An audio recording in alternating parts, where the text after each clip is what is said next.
Hello, everyone, and welcome to SmashBoxxTV Podcast 604. I'm really excited tonight, Terry. We have someone who I don't believe has ever joined the show, and probably I don't think has done a lot of podcasts in general from what I've seen out on the internets, as I tend to kind of listen and pay attention and poke around on quite a few podcasts. Well, with that eloquent hint, we're, of course, talking about our first-time DGPT winner in Henna Blomroos joining us tonight. I believe she is en route from a dinner with one of her sponsors, being Grip EQ, and I believe there was a team dinner. Or maybe I'm just assuming that. She said she was at a team dinner, so it could be an in of a team dinner, could be some other team that she's part of, but I think it would make sense if it's Grip, considering that's in Kansas City. Yep. And they're one of the presenting sponsors. So that's what my guess is. But anyway, I said we would be elated to take you at any time. So whenever that is, and then actually just a little while ago, she said that she was en route to heading back after the dinner. So whenever she's around, we'll have her click on the magic buttons and join us, and we can have a conversation with our champion, our FPO champion from this weekend. You think she had to buy dinner? Winner buys dinner. For Evelina and a few friends on Sunday night, yes, she better have. But tonight, no. Grip pulls out their pockets like, ooh, forgot my wallet. Sorry. No. Dick Parker and crew over there at Grip better be taking care of her tonight. I'm sure they did. I'm sure they did. And speaking of podcasts, as you said, you've been perusing them. I have a pretty serious announcement. Okay. It's finally time to retire. This was it. I'm going to go out on top or on the bottom, whatever. I don't know, depending on how you rate it. Per other podcast comment sections, it's worth me addressing this concern. And I don't take it lightly. I would like to confidently say to everyone out here, I do not believe that I'm an alcoholic. So, an alcoholic rarely believes they're an alcoholic at first. I know, isn't that a classic line? Yeah, I mean, did that throw you off? Yes, it did. Denial is like, one of the first problems. I get it. I've known you a long time. I understand you travel quite a bit these days, and we don't spend as much time together as we used to. Mm-hmm. So on behalf of all the other podcasts, this is your intervention. Well, no, I'm just kidding. Who is talking about you being an alcoholic, Terry Miller? So on Sunday night, I was blessed and invited to join the Jomez Pro All Birdies, No Bogeys podcast recording. They're not live. I think they're scared to do live. Of course they are. But no, they're not live, but they typically record on Sunday nights. And I'm talking about Brian Earhart, of course, along with Nate Perkins. And I was already at Brian's house. I had spent the entire weekend hanging out, being on the broadcast with Brian Earhart, of course. Sure. Nate Perkins, 6 or 7 down already. Was out playing some golf on the West Coast, and had a great story and got a hole in one, which hopefully you've seen. I saw the Central Coast has it. I didn't see the video, but I saw the post. So we went on to have a perfectly fine podcast. And considering your condition, right today when it dropped on YouTube, I made the mistake of going out and just checking out some of the comment section. Always a great idea. Nothing is ever bad in a YouTube comment section. We've always said that. And I know I'm and I don't mean to make light of any alcoholism or anyone's challenges with it. Of course not.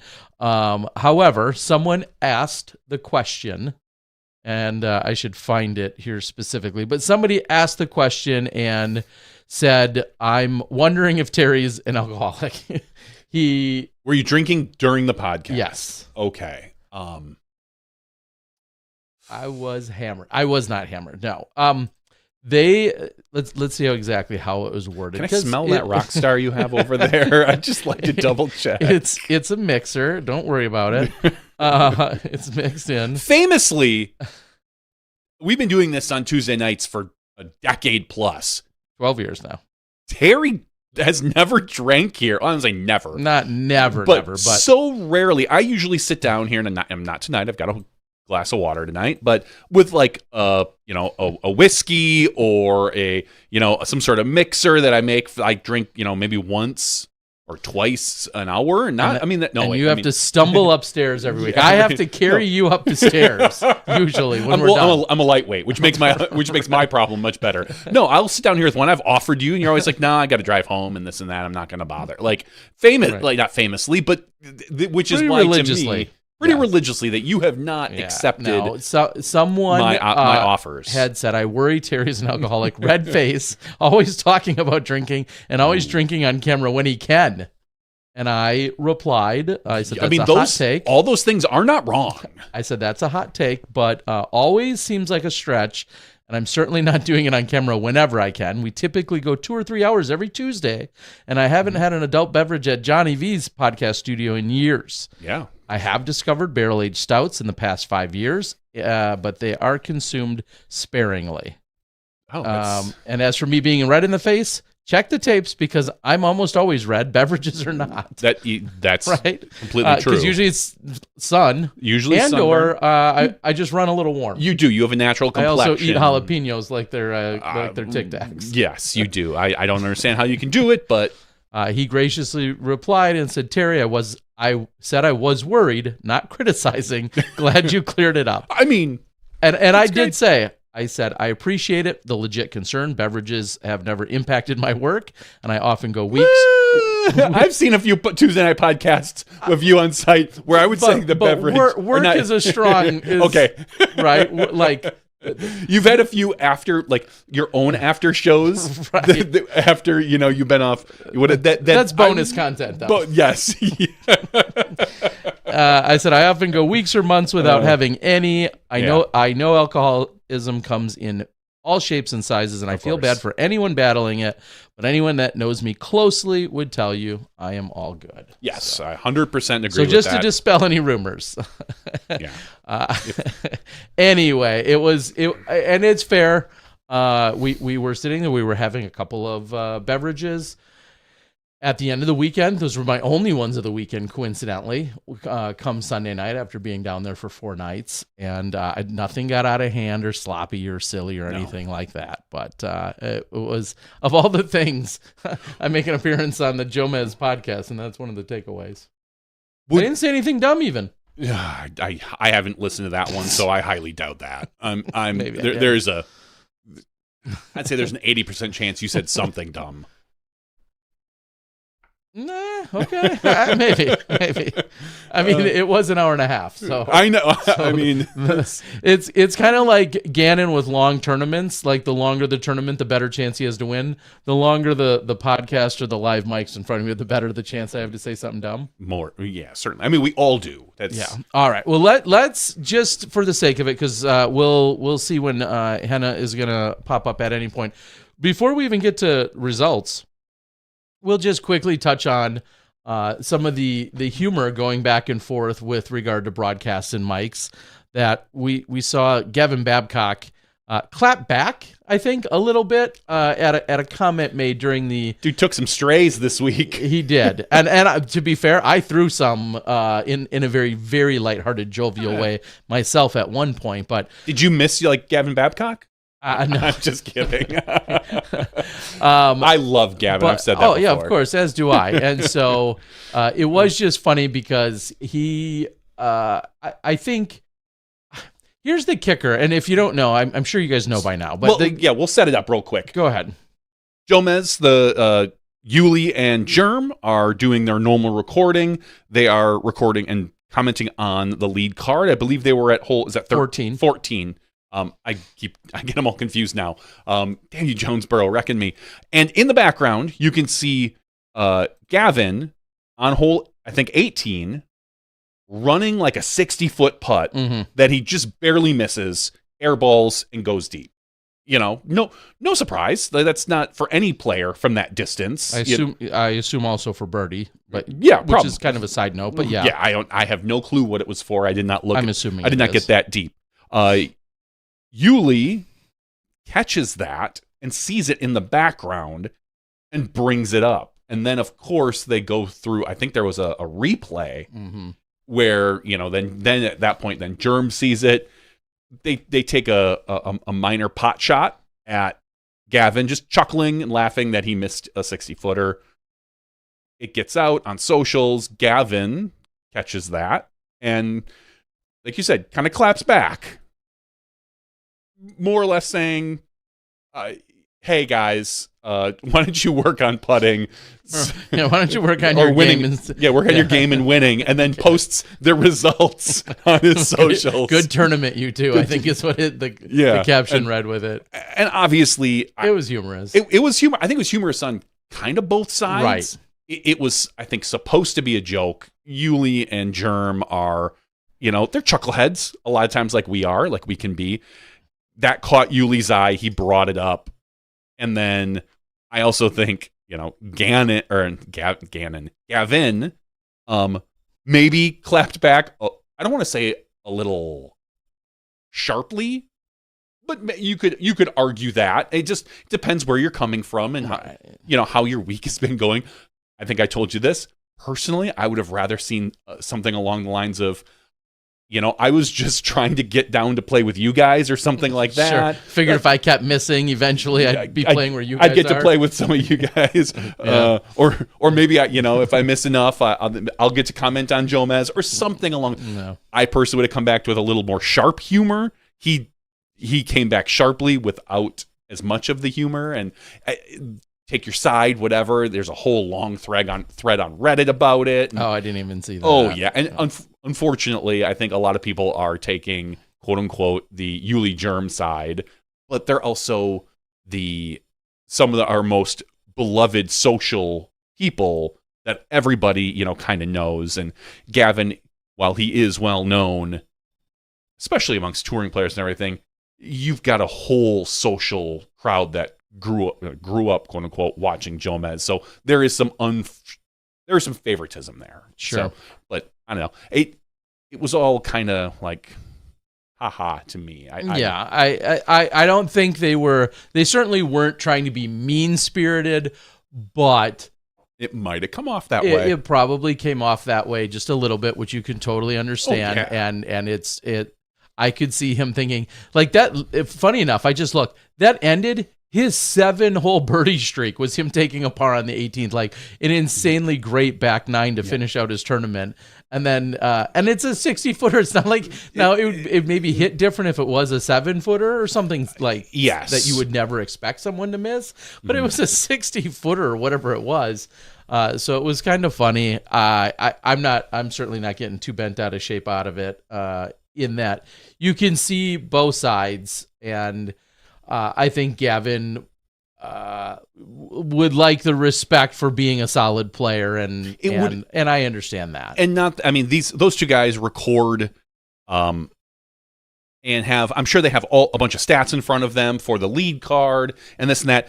It would have been nice if the fact that maybe it was brought up, if they could have shortly brought up and said like, oh, what we didn't really, maybe a hole or so later, oh man, that shot from Gavin earlier, we didn't even realize it was for a 7th straight birdie, and we haven't seen 7 birdies the entire weekend, or make them more of a joke. So I can understand Gavin getting a little bent out of shape about that, and he I think there's wiggle room on both sides, right.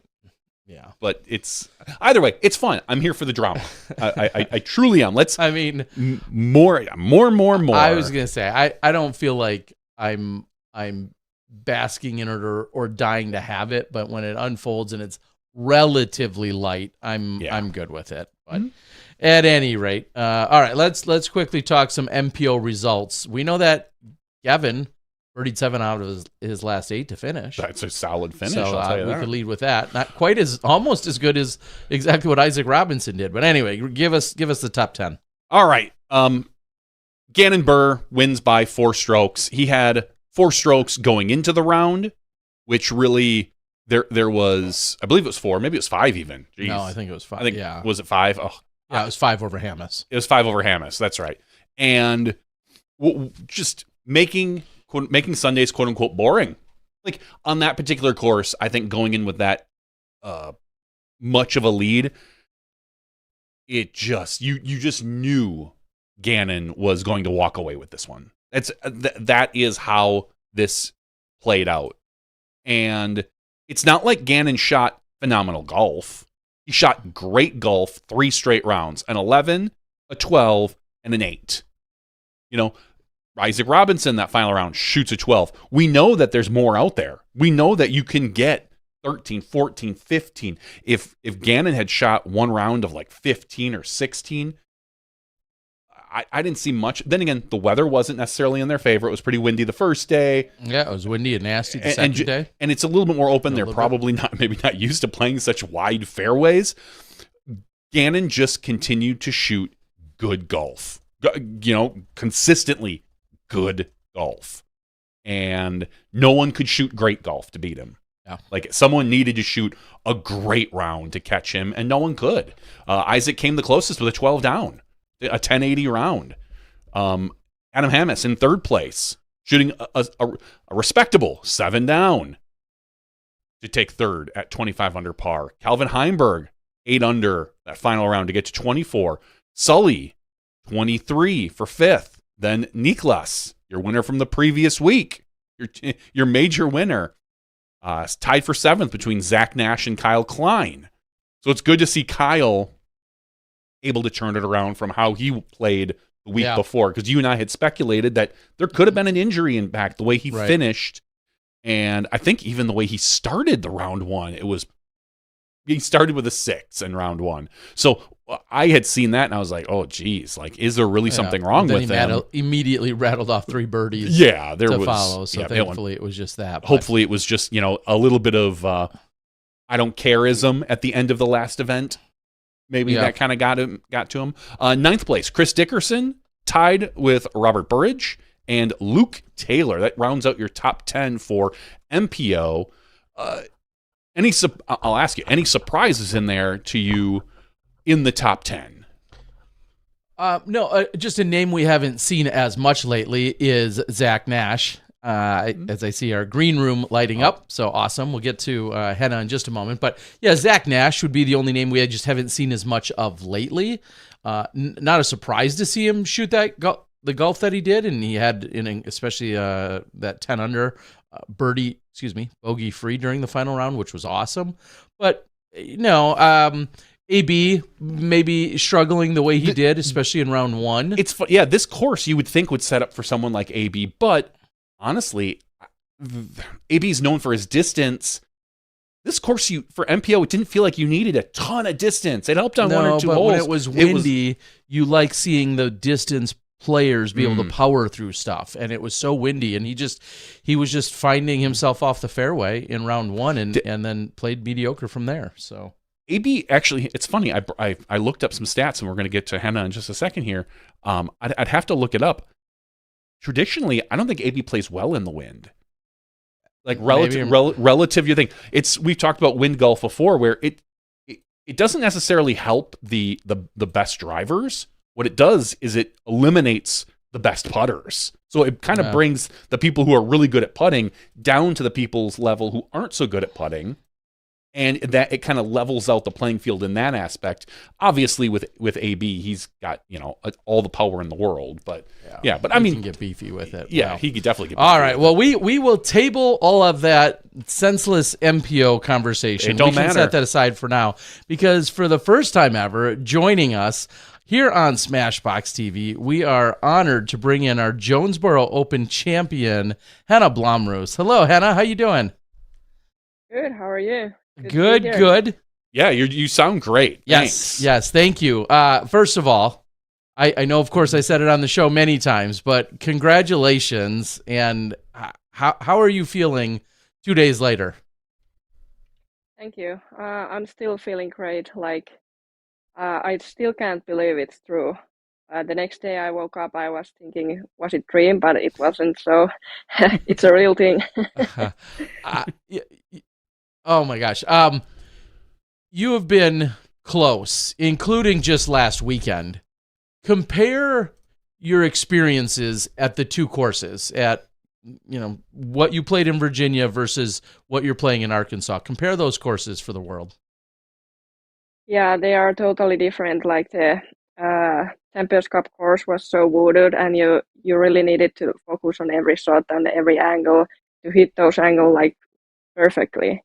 And yeah, I like the course. The course is really good out there.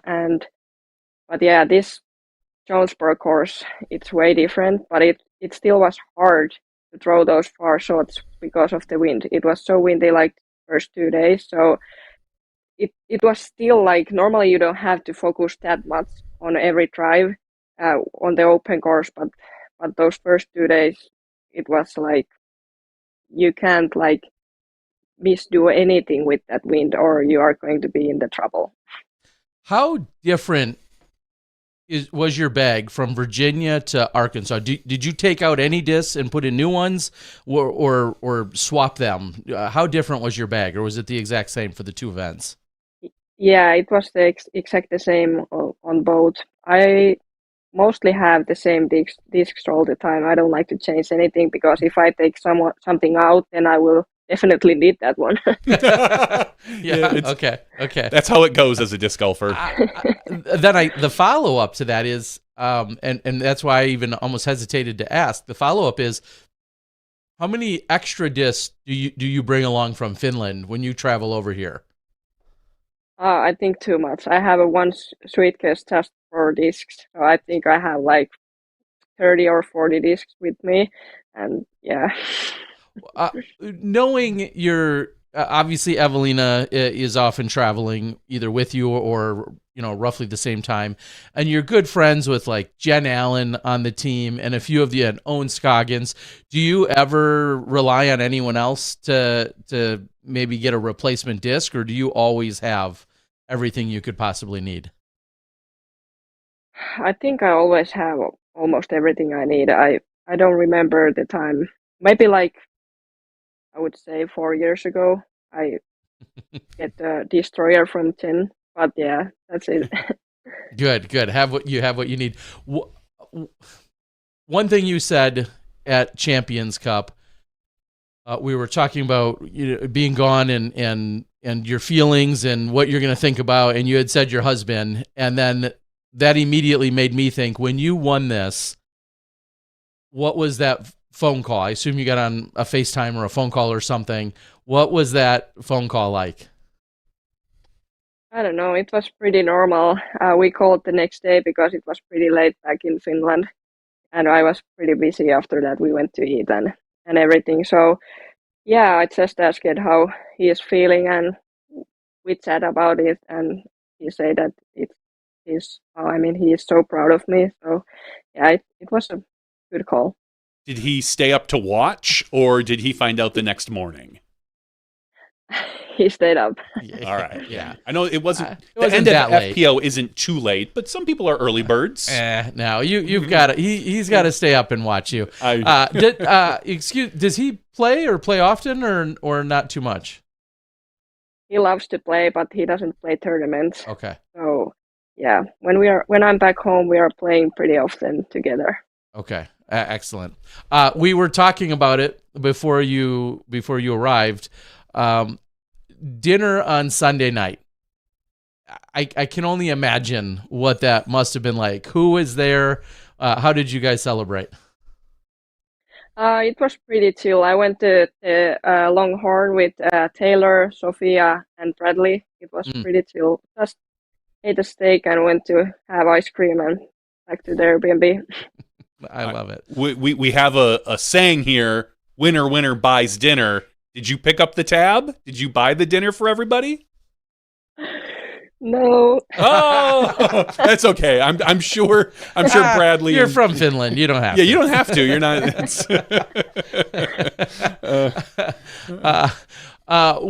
One of my favorite questions to ask, especially when someone wins a big event, what will you do to spoil yourself? Is there anything you will splurge or something extra you will buy now that you won a big tournament that maybe you wouldn't have bought? Anything you will treat yourself with after winning this event? I don't think so.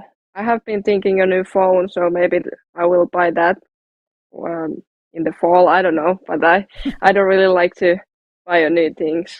Like last year in the Worlds, I told JP that if I'm going to win this tournament, I'm gonna buy a new car. But yeah, that's Okay. not gonna happen now. Well, this year at Worlds, maybe after this Worlds, you can buy a new car. Great point there is what was the conversation you had with JP? Did you talk that night or that day, or did you talk the next day? I assume you've talked to him since then. We changed a couple text messages. We Okay. haven't talked much, but he said that he's so proud of me and yeah, couple text messages. Some jerks on the internet like me might say that you did it without JP. Was that the secret? I mean, you didn't get the wins with him, and now you didn't have him. Will he be back on the bag for the next big major? Yeah, I think he will be carrying me in US Women's. We are not Okay. sure about the Estonia one, but let's see. Awesome. Do you feel now like there is more relief, some stress taken off you, a little more relaxed going into these other events, that there's less pressure to win for the future now that you have finally gotten your win? Yeah, for sure. Now I don't need to like push it or stress about it or be scared about it. I have it, and no matter what, I will always have it. So yeah, I think it takes a little pressure off. I know you would have loved a major. Everybody would love to win a major, and you were so very close. But does it matter which event that you won? I mean, you've won this one. Yeah, does that matter? Did you have a favorite one in mind, or is just getting the first one what matters? Yeah, that's a good question. Like first I thought I don't care which one I'm going to win. Like, but last week, I mean 2 weeks ago, I got the feeling like the Champions Cup felt so huge thing, like, and it felt like real major. So I think I really wanted to win that one. But when I didn't get it, when I didn't get it, I felt like, yeah, there is like DGPT events before the next major, so I have a chance to get that first. So yeah. One of the things that I watched on Saturday at lunch, this is back at Champions Cup. I was there, and you guys, we all rode the shuttle together back to the parking lot, and you and Silva are having this great battle. You're so close. And then obviously a good battle on Sunday, and you're so close. And then I saw on Saturday, you got off the shuttle and you get in the car with Silva. Is because you're traveling together to some degree. Is that at all weird, or is it you guys are all just friends and there's such a difference between on the course versus off the course? Does it matter? For me, it doesn't matter. Like, I'm friends with Silva and Evelina, and if we are paddling with each other, whoever wins. Like that's the thing. And yeah, I'm not getting like jealous or mad or anything. I lose because of me. Like it's all about me, so I can't be weird or mad about it. We saw after you won, everybody rushing to the green. Not everybody. A bunch of people rushing to the green, silly string, and the celebration. Were you expecting that? And then what was that moment like? Yeah, I wasn't expecting that. When I had the moment there, and I heard they were coming, and then I felt something. It was a big surprise, but all the celebration was great. All the women there. I love FPO community. It's great. It just felt like it was a lot of the Americans that were rushing you, and your friends were kind of sitting on the sidelines waiting to congratulate you. Is that more of a? Do you feel like that's more of a cultural difference, or was there something else? It's more like we are Finnish people. We are shy. We don't like to be middle of anything. So yeah, when they saw that there is going to be that silly string, they were like, "Yep, no, we have our time later. Okay. We can do a lot. We don't do silly string in Finland. Yeah. At the risk of sounding a little bit dumb, I'll ask: do you guys have silly string in Finland? Even do you? Yeah, I think we have. Maybe Okay. I haven't really seen, but I think we have. Well, that's well, it was awesome to see, and then I think, especially that day, and then in the last 2 days, so many people have now seen the picture of half the division, hoisting you up, holding you up right off the green there, including Holland Hanley, who you were battling with, obviously all your other closest Silva competitors, and Silva and everyone else right there. You just said you love the FPO, community or camaraderie. How is it so special? Well, why is it so special? How does that happen? I don't know. Have you seen those things in MPO? It's different. We support each other like a lot, and even on the course during the rounds, we do all the fist bumps and everything. I feel like we are supporting each other, and honestly, I can be happy for someone else if they are doing great. I don't have to be like weird there. I'm happy if someone else is doing great, and I feel all the FPO players are like that. Yeah, I think about a couple of times some good shots were made by any one of you on the card, and it was so intentional to still give the fist bump, to still like congratulate each other, and it was the entire round. Whether it was a good putt or just a really good drive, there's so many times that we see that happen, and I feel like that's every single week. And one person who's always cheering is Owen, and she wasn't there. She wasn't there. It almost doesn't feel like a real win if Owen Scoggins isn't the first one to hug you. Yeah, to lift you up. Yeah. What have been some of your favorite things to see, or some of the comments that have been made? I don't know how much you really focus on social media, but what have been some of the favorite things that you've seen or heard since winning? Is there anything that stands out? I don't know any specific thing, but I have seen so many comments like that people have been waiting this for a long time, and there is more people are happy about this than I ever imagined about. So that makes my heart melting. Good. Have you been able to do any interviews, or has anyone asked you from the Finnish media perspective? Have you seen anything from over there that have reached out to you? I think there is not too many reach out for me. Even I haven't seen anything. It can be something going on with my phone number or something. But yeah, I have seen that they have wrote something, but they haven't asked anything for me. Have you? I don't know how much every player tells us a different story about how much they care about coverage, and especially after a win. Have you watched anything, whether it was Joe Mez or any of the live replay? Do you ever watch that, good or bad? Do you ever watch any of the play? Sometimes I watch, but this time I watched both. Okay. I wanted to leave it again. Yes. No reason not to. I love that. Well, I have to ask, and you're not going to hurt my feelings, but is there anything we got wrong? Is there anything you want to clarify where it's like, Terry or Brian, you guys said this and that's not at all true, or is there anything that was like, oh, what are those guys talking about? Is there anything you want to clarify? Not really. I think you were great both. Yeah, and it was super fun to hear that you were so pumped with, like you were so in the moment and hearing my putts and everything. I think it was great. You, speaking of putting, you played extremely well. You led the field in parked for the weekend. You led the field in circle 1 in regulation, circle 2 in regulation, and the fewest amount of bogeys. Plus, your C1 putting was really good.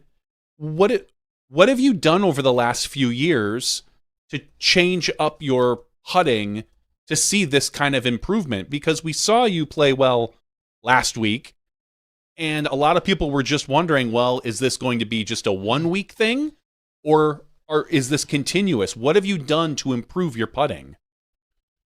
Mm, I haven't changed it a lot. I think I started to do this like a new thing. It's not a new thing, but like the more one motion thing end of the year last year, and it just felt good, and it still feels good. And no, yeah, I don't see why should I change it to anywhere. It's pretty good right now. Yeah, no, it looked great. You hit a bunch of 83% of your C1 putts went in, phenomenal. And then towards the end of the round, the final round, you were starting to knock down some C2 putts as well, which we haven't seen. You know, you've been a little short on them. Is that something you feel is starting to pick up for you, the circle 2 putting? Yeah, it happened because I wasn't scared about where this disc is going if I miss the basket. So I started to hit those long putts because during the final round I knew I had to make these putts if I want to win because I was throwing pretty bad during the front nine. So I made myself to like make those putts.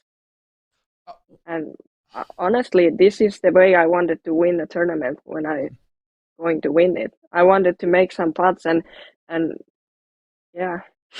You did. I might go back and rewatch it. Honestly, it was so much fun to watch it, and maybe you just answered it with some of your routine or some of your thought process. But thinking about hole 10, you know, the roll away. I feel like that was the most important moment, maybe in the whole tournament for you. But it rolls away, and then it goes into 10.5 meters. Do you remember what you were thinking when you got over there and you had that putt after it rolled away? Yeah, like I said, I was throwing pretty bad before, like on the front line, and I was frustrated. I thought the second shot on hole 10 was OB, but it wasn't, luckily.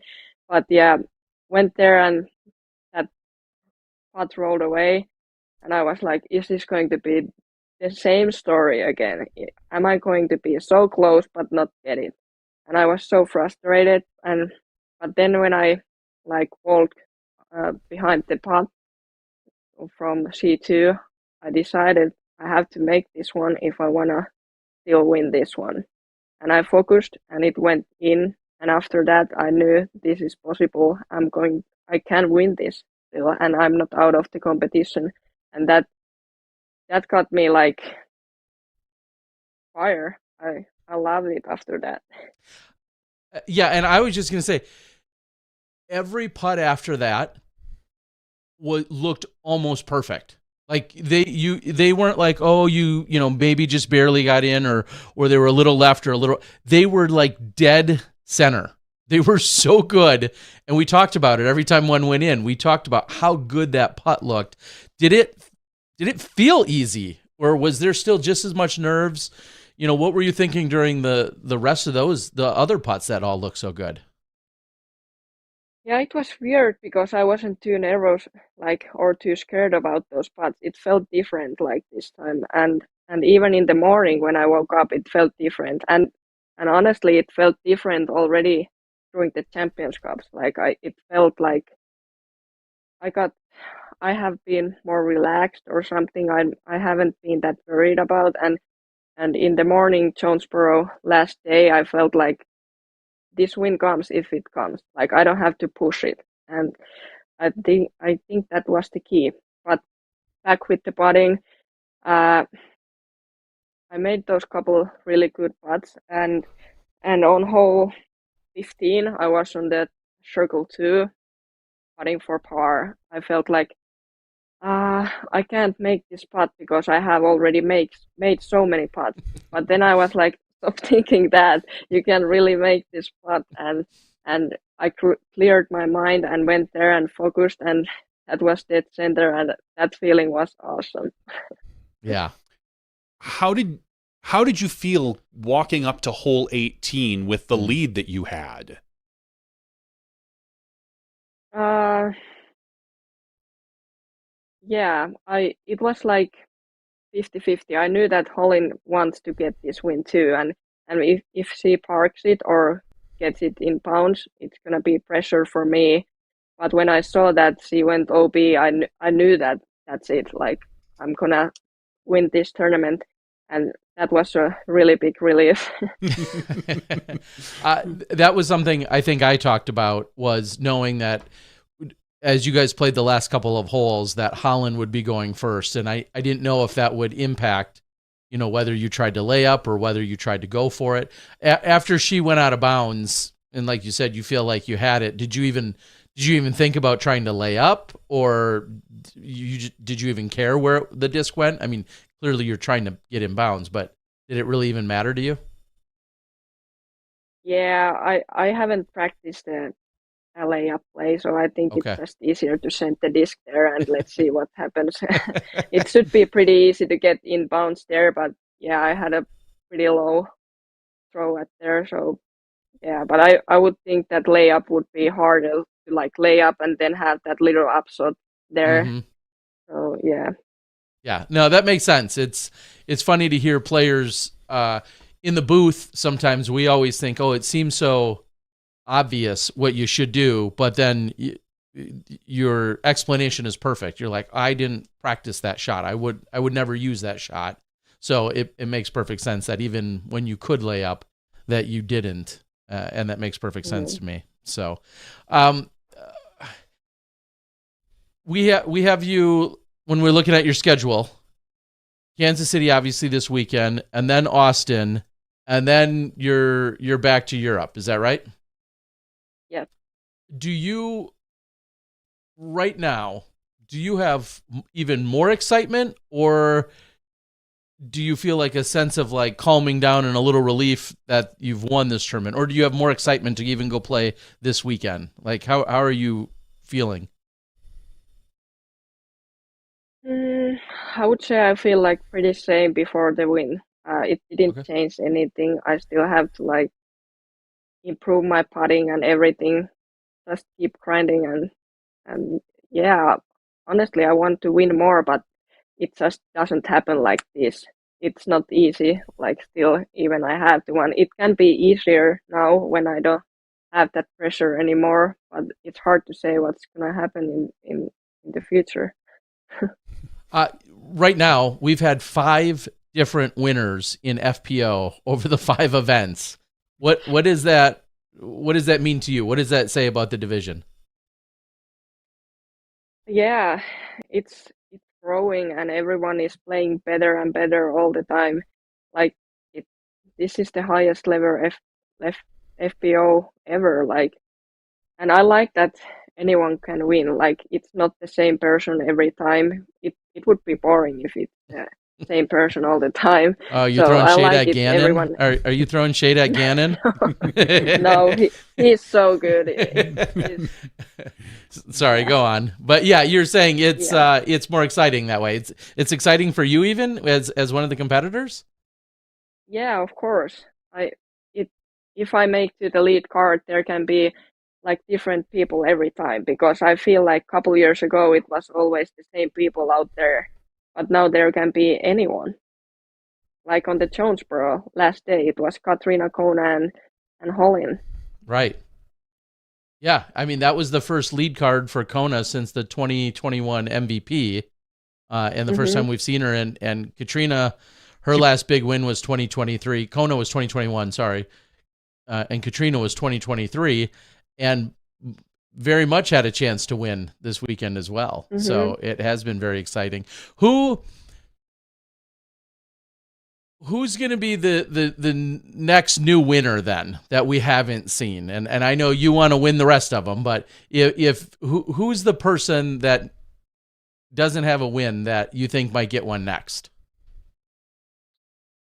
Oh, it's hard to tell who haven't win yet, but I would, if Ida would be here, I would say her, definitely. But yeah, I want to go with her. Yeah, okay. She's going to have that big win soon. She is so good. In a couple years, she will be like superstar. What, if you don't mind me asking, like, what's the relationship you and I'll say you and Evelyn, I'll put you guys together. I know you're good friends. What's the relationship like with Ida, who you see maybe a little of yourself, right? Like she's 15, you started very early, so on and so forth. What's that relationship like that you guys, do you have one with her? Yeah, I haven't known her for a long time. Like, I think last year was the first time I talked with her, but she's so nice and she's great. So yeah, we are talking each other and cheering each other. She's one of my favorite players in FPO. There's always talk about how you play when you play with or without Evelina. Mm. Do you think you play differently when she's on the card versus when she's off the card? Is there a comfort level or a maybe a more competitive level between the two of you? Or, you know, when she's on a different card, does it bother you? No, I feel the same even when I'm playing with her or not playing with her. Only the difference is that I don't have to watch her scores all the time from the BDGA live because I can see what she's doing. But yeah, yeah, I love to play with her. It's always great time, and we can talk Finnish and we can support each other and say you can do this or anything. It's a great time, but it doesn't bother me if I'm not playing with her or playing with her. It doesn't matter. Obviously, any day this could happen now, and we've been close where it could just be an all Finnish, lead card. You, Ida, Silva, Evelina, like it can't be long before that happens. Probably right here on U.S. soil too, where it's just going to be the four of you. I mean, we're gonna have no idea what's being said then, in the booth. If we have mics near you guys, because you'll all be able to just speak Finnish to each other and block us out. Yeah, that would be so funny. It kind of would be. Yeah, you could all tell each other scores all in Finnish. Like there'd be no reason to speak any English whatsoever.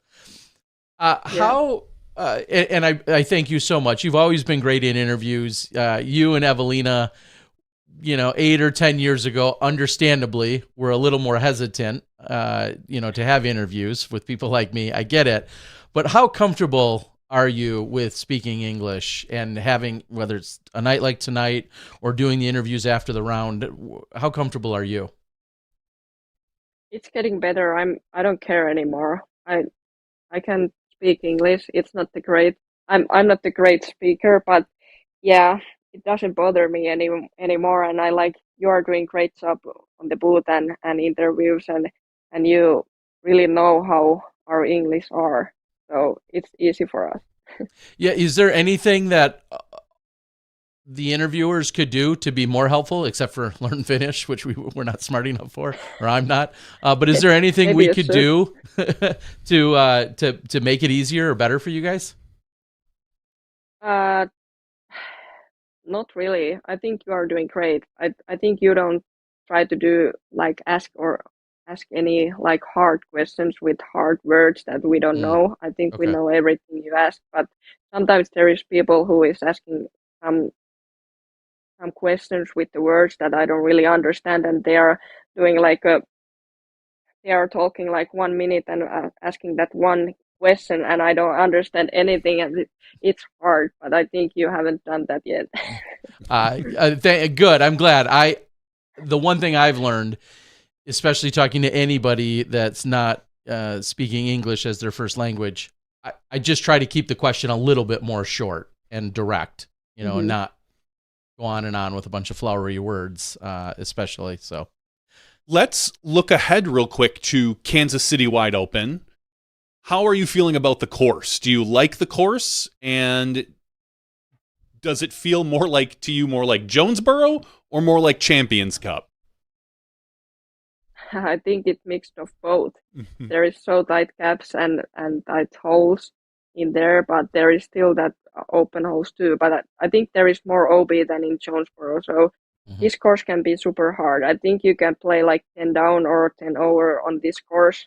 And there is so many hard greens and elevated baskets, so it's gonna be hard, but I like it. have you? I was gonna say, have you played any of the other courses? Probably not in the Kansas City area. Or did you play back when we played like Blue Valley or Swope? Yeah, did you play any of those ever in the past? I don't think so. Yeah. Okay. Yeah, because it just came onto the tour and the Q series in the last couple years. Yeah, it's been a while since they've played any of those for the national tour or the elite series. The older ones that we know, even Swope and right. Yeah. I think I assumed, because I think you just said there was a sponsor dinner or some kind of team dinner tonight. Innova or Grip team dinner or someone Grip. else? Grip. Okay. Do you have any obligations or extra media or anything else that Grip is asking or that needs of you this week? Because you're going to be there and you're kind of in the Grip territory. I don't think there is going to be nothing more than normally. Okay. Because sometimes when you're near the sponsor, they might pull you aside for a commercial shoot or something like that. So we're not going to see any new Grip commercials with henna in them yet. Now we should, though. Yes. One thing I did see today, as in a longtime Innova dealer that I am as well, is some commemorative discs dropped. What was that conversation? Did I see? It's a Firebird, right? Yeah, Firebird with that party plastic, or right. I don't know how they call it. Mm-hmm. I like it. It looks good. I can't wait to have one and try it. Okay. So is a special disc a pretty common way to I don't want to say just commemorate and celebrate, but also as part of like a bonus package or something, that when you win, there's a special disc that gets sold and then you probably get a portion of that or something like that? Is that that's all built in your contract? Yeah. Okay. It works like that. Yeah. Yeah. Awesome. Is there anything that you feel like changes? I mean, you said the pressure is off, or there's a lot less pressure to get that first win. But overall, is there anything else? Is there a new goal? Maybe that's a better question. Is there a new goal for what you want to accomplish next? I don't think this is a new goal, but I really want to win world championships. So looking for that. I hope it happens soon. But yeah, that have been my dream like when I was little. So I don't think that's a new thing. But yeah, major and definitely world championships. Do you have as much fire for disc golf today as you did 10 years ago? Are you growing more and more in how much you love it? Yeah, I think it have changed a little bit. It's not the same anymore, but I don't feel this is my work. Like this is my hobby still, and I love to do this, and I think that's a good thing to have like that feeling that I don't have to do this if I don't want to, but I love to do this. So yeah. If disc golf wasn't somehow, for whatever reason, it couldn't be part of your life or you couldn't play it anymore, what would be the other thing that you would probably go do that would make you living? What else would you try to make your career if for some reason it couldn't be disc golf? Playing it anyway. Yeah, I would like to be a teacher. Okay. Any particular subject or? Maybe PE, like sports or something like that, okay. Or like, something like that. Have you been involved with any of either like some of the Edge outings or the Uplay outings or anything of that nature? Have you been part of any of those? Not really, but back in my hometown, I have been teaching disc golf for a little bit, some schools. So I have enjoyed that a lot. I know you're from Finland, so that means you have to have some wintertime activity. I know you play disc golf probably, and you train, but what are some of your favorite wintertime activities in Finland that aren't disc golf? I like to play paddle and badminton, but I do like to go sauna and frozen lake every week. I love that. And I do like to play a little bit video games, but we don't have to talk about it. Now we have to ask what video game do you like to play? It's a secret. Yes, Smashbox. We call those Smashbox exclusives here, where you're just sharing with us and all of our thousands of followers. But all right, give me one. Just what do you? What platform are you playing? Yeah. Xbox, Nintendo, computer, phone games. What do you like to do? PlayStation. Okay. Yeah. All right. Okay. I'm not a gamer. I don't know anything about games, but that's PlayStation. Huh? She's a secret gamer. Okay. So we see a lot of people from over there play paddle. How much does that translate to pickleball? And are you over here whooping everybody in pickleball when you're in the States, or no? Or do you think like pickleball's stupid and you don't want anything to do with it? I don't know. I don't think that, but yeah, I think paddle is a little different. There is those glass walls like around the court, so it's a little bit different. But pickleball is still fun. But compared to paddle, it's more like grandma sport. But it's still fun. Yes. Yeah, so, it's slow. It's definitely slow. Are you familiar then? Because I think paddle translates most to what we would call racquetball. Have you ever played racquetball, or do you have racquetball there, or is it only paddle? We have paddle, but then we have squash. Squash, okay. Squash? Yep. So it's kind of mixed of tennis and squash, I would say, or okay, something like that. It's hard to explain. Yeah, for a few years I got really excited about playing racquetball, but it's almost dead in the U.S. Like it's really hard to find anywhere to go play because everyone's playing pickle. And I just think it died in like the 80s and 90s. Yeah, that too. Like it just died off. It like had a trend, and it just faded out, and now nobody plays racquetball, and I personally miss it. But maybe I could play paddle. It's very popular in Finland, right? Yeah, it is. Yeah. How long have you been playing it? Couple of years. So she'll beat you. I don't play too much. I would yeah, for sure. Yeah. We should take a match. When you go overseas to Europe, have them, That's a great blog. Watch them beat you at paddle. No. Why don't we just do a driving competition while we're at it too? Okay. I mean, then they could just really make me look stupid. No, I'm good. No, it would be fun to watch you play paddle with them. I think it would be interesting. I'm going to YouTube it because I have not I have never played it, of course, but I think it would be fun. I would absolutely try it. I can only imagine how good you and Evelina are, though. Like, yeah, I'm not nearly as good as Evelina is, but I would say I'm okay player. Huh. Have you done any tournaments? No. Okay. Just playing for fun. Huh. All right. Well, I'm gonna, maybe I'll have to try it when I spend some time in Finland. Is there anything else that's out of the ordinary for this year in terms of like your schedule? Because when I look at where you're playing, I understand you're here till Austin, and then you go back to Europe. She does the European swing, the European Open, the Swedish Open, the Ale Open, and then coming back for the U.S. Women's, Ledgestone, and then Worlds, and then I would assume you're hoping then, of course, to be in all the playoff events as well. Do you ever seek out any tournaments that aren't the big ones anymore? Do you try to go play anything else ever? I just played that 8-year, like before Champions Cup. Yep, the Cove, North Cove.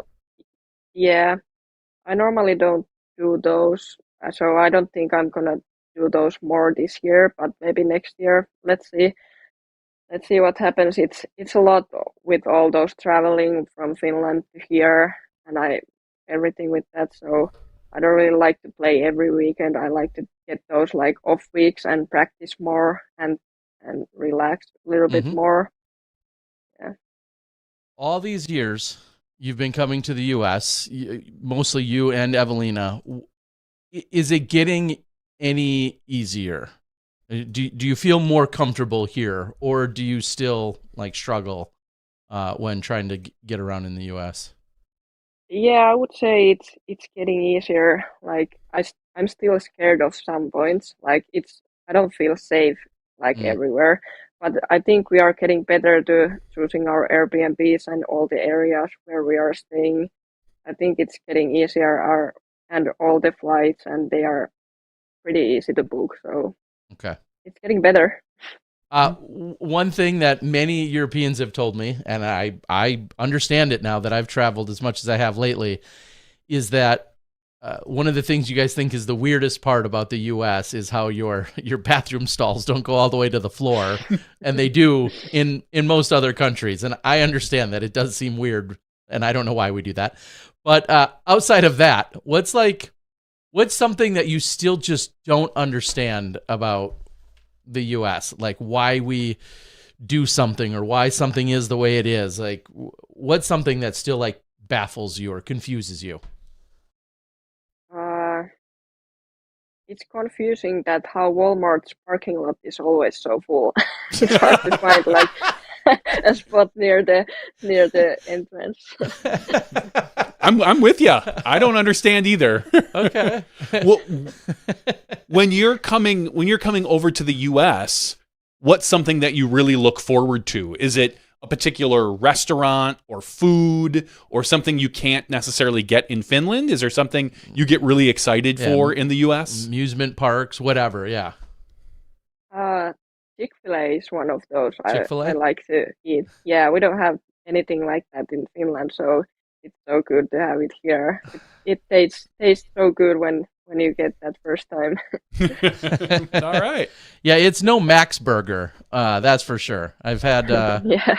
I've had Max Burger. That's a pretty big chain over there, right? In Finland? And in I think it's bigger in Sweden and maybe Sweden. Norway, Yeah, but okay. we don't. I don't think we have any Max Burgers. Oh, you in don't? Finland. Okay. Then I must We be have thinking of Sweden. Hesburger. Yeah. Hesburger, yes, that's another big, very popular one as well.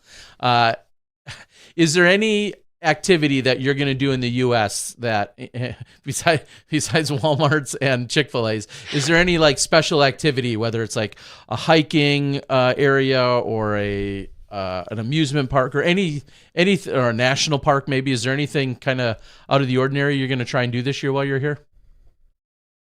I haven't planned anything, but I hope I can go to the NHL game. I like ice hockey and everything, so I hope I can do that and a little bit hiking maybe in Vermont.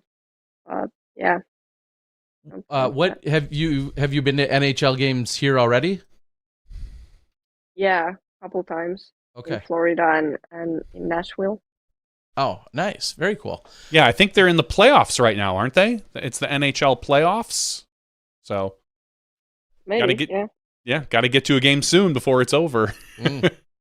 Yeah. One and I might be a little behind now, but one of the people that I feel like you hung out with a lot in some of the years you've come here is a fellow teammate in Jen Allen. Do you still kind of coordinate and are there certain times of the year or certain events that you know that she's going to be at that you guys try to hang out? Or is she too old now? She's a grandma. She's a grandma now. Yeah, that's what I mean. Grandma, is she Grandma got other Jen? things going on now, but I know she's been. think- You guys have spent a lot of time together throughout the years, and I always felt like she's almost like your U.S. tour guide. Sometimes is what it felt like. Yeah, she is great, but I think she is staying young forever. Right. Yeah.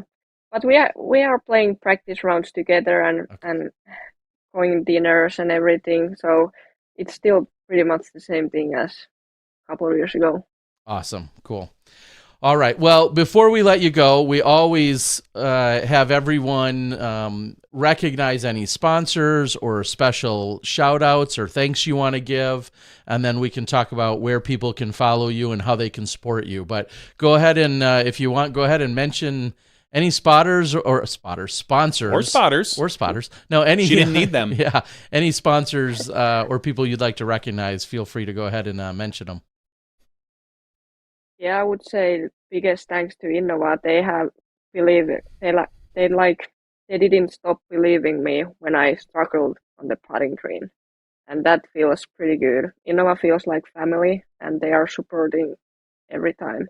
And of course, all my sponsors like uh, Power Grip and Grip Egu and Merrill. But for the people who I want to thank is my husband. Like he have always been so great, even with the like hardest moments. And I have told him so many times I'm going to stop playing disc golf because I'm not gonna win it in like ever. It felt like that, and he were like, "You will get the win," and he saw me like he saw all the talent when I didn't saw them. So that felt really good. And of course, JP, he have been the same thing. Like he have always like told me how much he believes in me, and he knows all my talent, all the skills, all everything. So those two have been like really big thing for me. And of course, my family, everyone out there, and my friends. Like I have a couple of friends back home who are always like cheering and sending snaps and everything, and I can feel that they are not just saying it like they believe in me. I can feel that they really do. That's awesome. I love that. I love that you have had so much support. And as you pointed out, people are in your corner through some of the tougher times that you've had. And then it probably feels that much better when you've pulled through and you've come out on top here. And to have people in your corner, you know, whether you win or not, is obviously a sign of real love and friendship. So I love to hear that for you. If people want to support you and or follow your journey and keep up with what you're doing, what are the best ways to do that? Where can they buy things, and then where can they follow you? Yeah, in Finland and in Europe, people should buy the discs from Power Grip. Okay. Power Grip Europe. That's the best place to buy discs in there, and of course in the States, that Innova Factory store will have all my Tour Series discs and everything. And everyone can follow me in Instagram, Henna Blomroos. Okay, I'm going to put that in the chat right now. Your Instagram, I see that's your most common thing that I see you occasionally post to Facebook, but Instagram is probably where you're putting most of the content these days. Awesome. Anything else you want to share before we let you go and continue your both your celebration but also your preparation for this upcoming week? Is there anything else you want to share to our fans or to anyone else out there? Thank you for all the fans. You are great, and you make disc golf great. Awesome. Well, Henna, thank you so much. I know you had a busy night. I know you had a dinner and everything else, and I know typically you guys probably go to bed a little earlier because you're always up early in the morning. So thank you for sharing your time. Thank you for making it happen, and we're honored to have you tonight. And for the 100th time, congratulations! It was so incredible, so amazing to watch. Yeah, and to be part of it in our own little way on the media side. So congratulations again. Thank you so much. All right, have a good night. Thanks for joining. Thank you, Henna. See ya. Bye. Henna Blomroos, champion on the Disc Golf Pro Tour. I know it almost sounds, I don't want to say demeaning, but like finally. She's been so close for so many events. She had, what, like 17 top 10s or something? 17 podiums. 17 podiums. Okay, so even more top 10s. Yeah. 17 times she had been within reach at some point, probably. On an Elite Series or Major, 17 times, yeah. It kind of felt, a couple of years ago, it felt inevitable that she was going to get one. And then we saw some of the struggles she had and some of the new players that were showing up. It's like her and Evelina were the big throwers that came on that could, throw, and then they were okay putters, and we were just waiting for them to take that next step. And it felt like it took them longer than we expected. And in the meantime, we saw another group of FPO players come in and almost leapfrog them for a while. But I truly feel like, kind of like Anthony Barello we saw 2 years ago, now that Henna has one under her belt, the stress and the pressure will be so much less.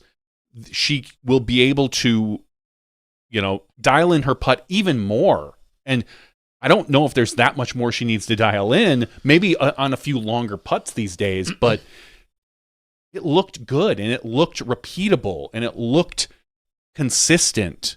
And it's really exciting to see what she can do now if she can combine the driving and the putting. Yeah, it's hopefully she'll have some of those feels to think about, to reminisce of making those putts.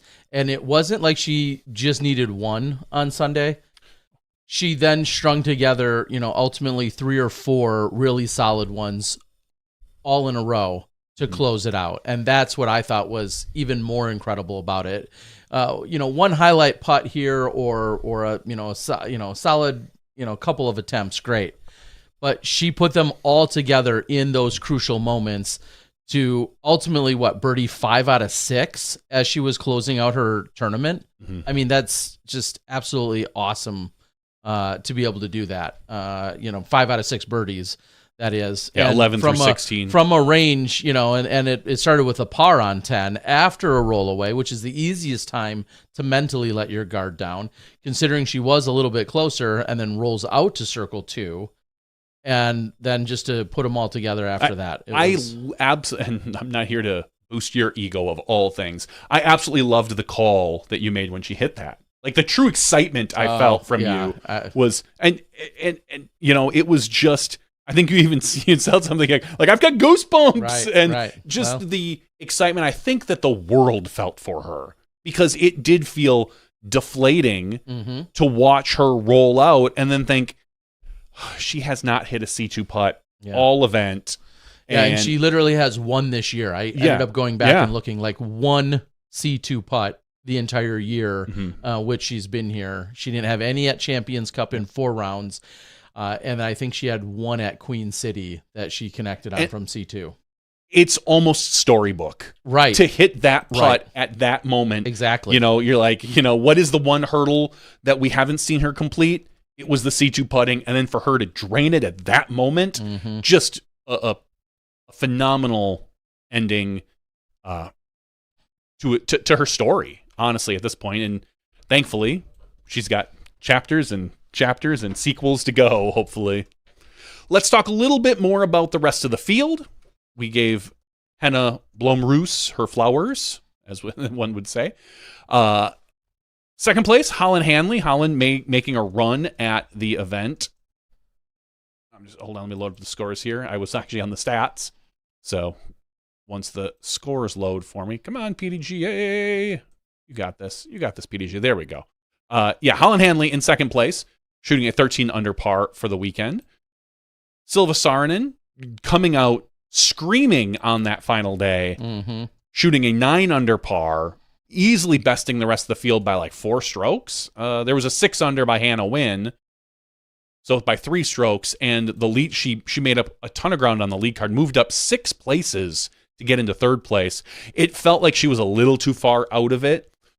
There was some thought when she was 6 down through 8 that, are we going to see what we saw last week with her just blowing through that third round and the rest of the card not able to kind of keep up with that? But thankfully, Holland and Henna were both able to, make it right and get going, because they both started out slow. They both started out, Henna was even through 9 and Holland was 2 down through 9, while Silva was 6 down through 9. So there was a little bit of kind of like, is she going to do it again to everybody? Well, just a little bit too far down in order for her to catch up. In fourth place, Katrina Allen. Katrina playing some pretty good golf overall. I think she truly feels comfortable at Jonesboro. I think that's one of her, I think about Jonesboro and I think about Ledgestone for her. Right. These are places where really I think she's just relaxed. She's comfortable. She knows the courses so well.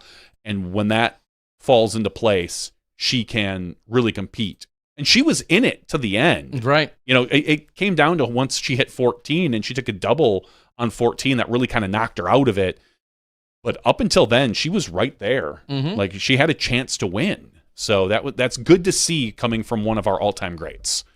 5th place, Evelina Salonen, shooting a 9 under.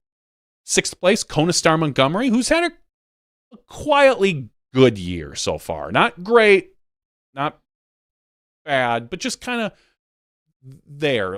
It's good to see for Kona. Emily Weatherman in 7th place, tied with Cynthia Kletzberger.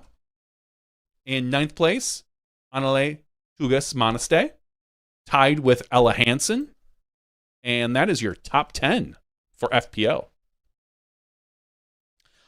Just noticing as you were talking about Kona, I was looking at this weekend's registration and noticed that she's not in the field.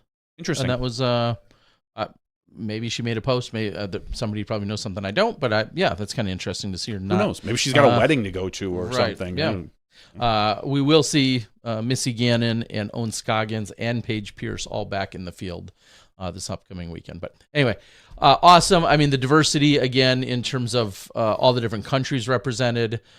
In there, we have Finland and then Latvia, along with Estonia, all in your top 10. And this hasn't been really a new story.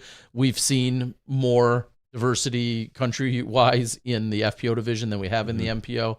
But it's not even just like, as good as all the Finns are, the fact that we have all these other countries also that are there representing. It's awesome. It's very exciting.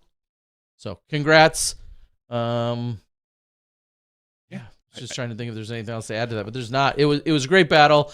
I think everyone, I'm not going out on any limbs in that everyone was far more entertained by the FPO action this weekend than the MPO. They saved Sunday. The FPO division saved Sunday, or Terry, no one might have heard your beautiful voice. Yeah. Because as we said, Ganon Burr, we say it like once or twice a year that people complain that Ganon Burr is making the sport boring. And I disagree. I also enjoy watching greatness. Mm-hmm. I was saying that I really hope he either this weekend, coming into Sunday, I was saying, I hope he wins by 12 or he lets everybody back in it, because the in-between is boring. Yeah. If you just maintain a 5-stroke lead the whole time. Yeah, like, oh, great, okay. But now if he blows everybody out of the water and he's dominating by 10, 11, 12 strokes, then you're watching course records and ace runs and everything else. Exactly. You're making it much more exciting. So this is just a public service announcement to Ganon. Please either just crush the field or let them back in. This, middling winning that you're doing is kind of boring. I'm not going to lie. This 1080 golf is just not going to cut it. We want to see 1100. Well, it's not even 1080. It was like 1060 or that 1060, last round. 1050. Let's pick up the pace, pal. I would really appreciate some exciting golf. But no, I love to see, because I guarantee you, every person that's complaining right now about Ganon breaking the sport or wrecking MPO is going to turn around in 10 years and say, they're going to have the same feelings we had about Kenny and Macbeth. I remember when I was watching Ganon crush the field. It was so cool that I was right there for it. And meanwhile, people are going to be going back and going, is this you? And posting about how much you hate watching him win. Yeah. Thankfully, nobody's able to go back for our posts because they don't pre-internet. exist. We were pre-internet. But just in general, we're so old. In general, I do feel like I really enjoy watching dominance. I enjoy watching who I feel is going to be the best player for at least the next 5 more years. And if he continues to win, if you had to take a bet for Ganon right now, we've gone through 5 events. Yep. 5 events. 5 events. He's won 4 of them. He's averaged 1.4. He's got 4 wins and 1 second. 4 wins in a second. Would you take who's going to win more, Ganon or the field? Are you still taking the field at this point? He's got a 4-run lead. Yeah. Yeah, I don't know I mean, how many. Assume there's 20 to 23 yeah, that's events. just the question: is how many are there, and how the lead he's already built up. Is he the going head to start get he has? 7 more? Is the question basically? It would be. I love hard putting to, you on the spot. Well, it'd be hard to say no. I know, mean, I understand. Here's the thing: is what indicates to you that he's not going to win 10 more this year? Nothing. That's why I asked you. That's why it's so tough. Is because it's not like, oh well, let's go to a course that stumps him. Maybe if they just go to Champions Cup and play hole 14 over and over, or 13. It was the one hole that he absolutely hated. Maybe it was hole 9. I forget. He just every time he played 9. every time he played that, he's like, 9. I just don't have this figured out. I don't like this hole. Its hole's not good. I cannot get this one. If the field just played that hole over and over and over, they maybe have a chance. Yeah, kind of like if every hole for the rest of the year was hole 1 for Kelvin Heimberg, who bogeyed it all 3 rounds this weekend. Yeah. Like, I'm not saying it's an easy hole, and I'm definitely not saying the birdie's easy, but somehow finding a way to avoid bogey.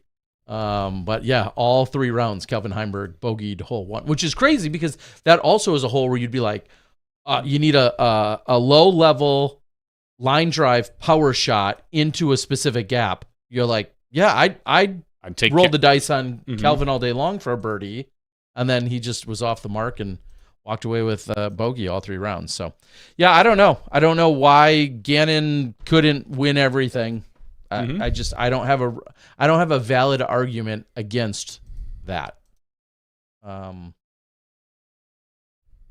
mean, he's not going to fatigue, I don't know what it's going to be, but if he keeps playing, if he plays at 90-ish% of where he's been, you've got to assume he's going to be just fine. What are you looking for? Just peeking around at the whole maps for Jonesboro. As a quick side note, I saw that 1 hour ago, Silva Saarinen made a post on her Instagram that says 3rd place at Jonesboro. It's a photo of her. So congrats to Henna Blomroos on her first DGPT win. It was finally your time. It's so funny because obviously, as we know, and we were talking about like the whole Gavin Babcock, like depending on the tone in which you read that, clearly she meant that as a compliment.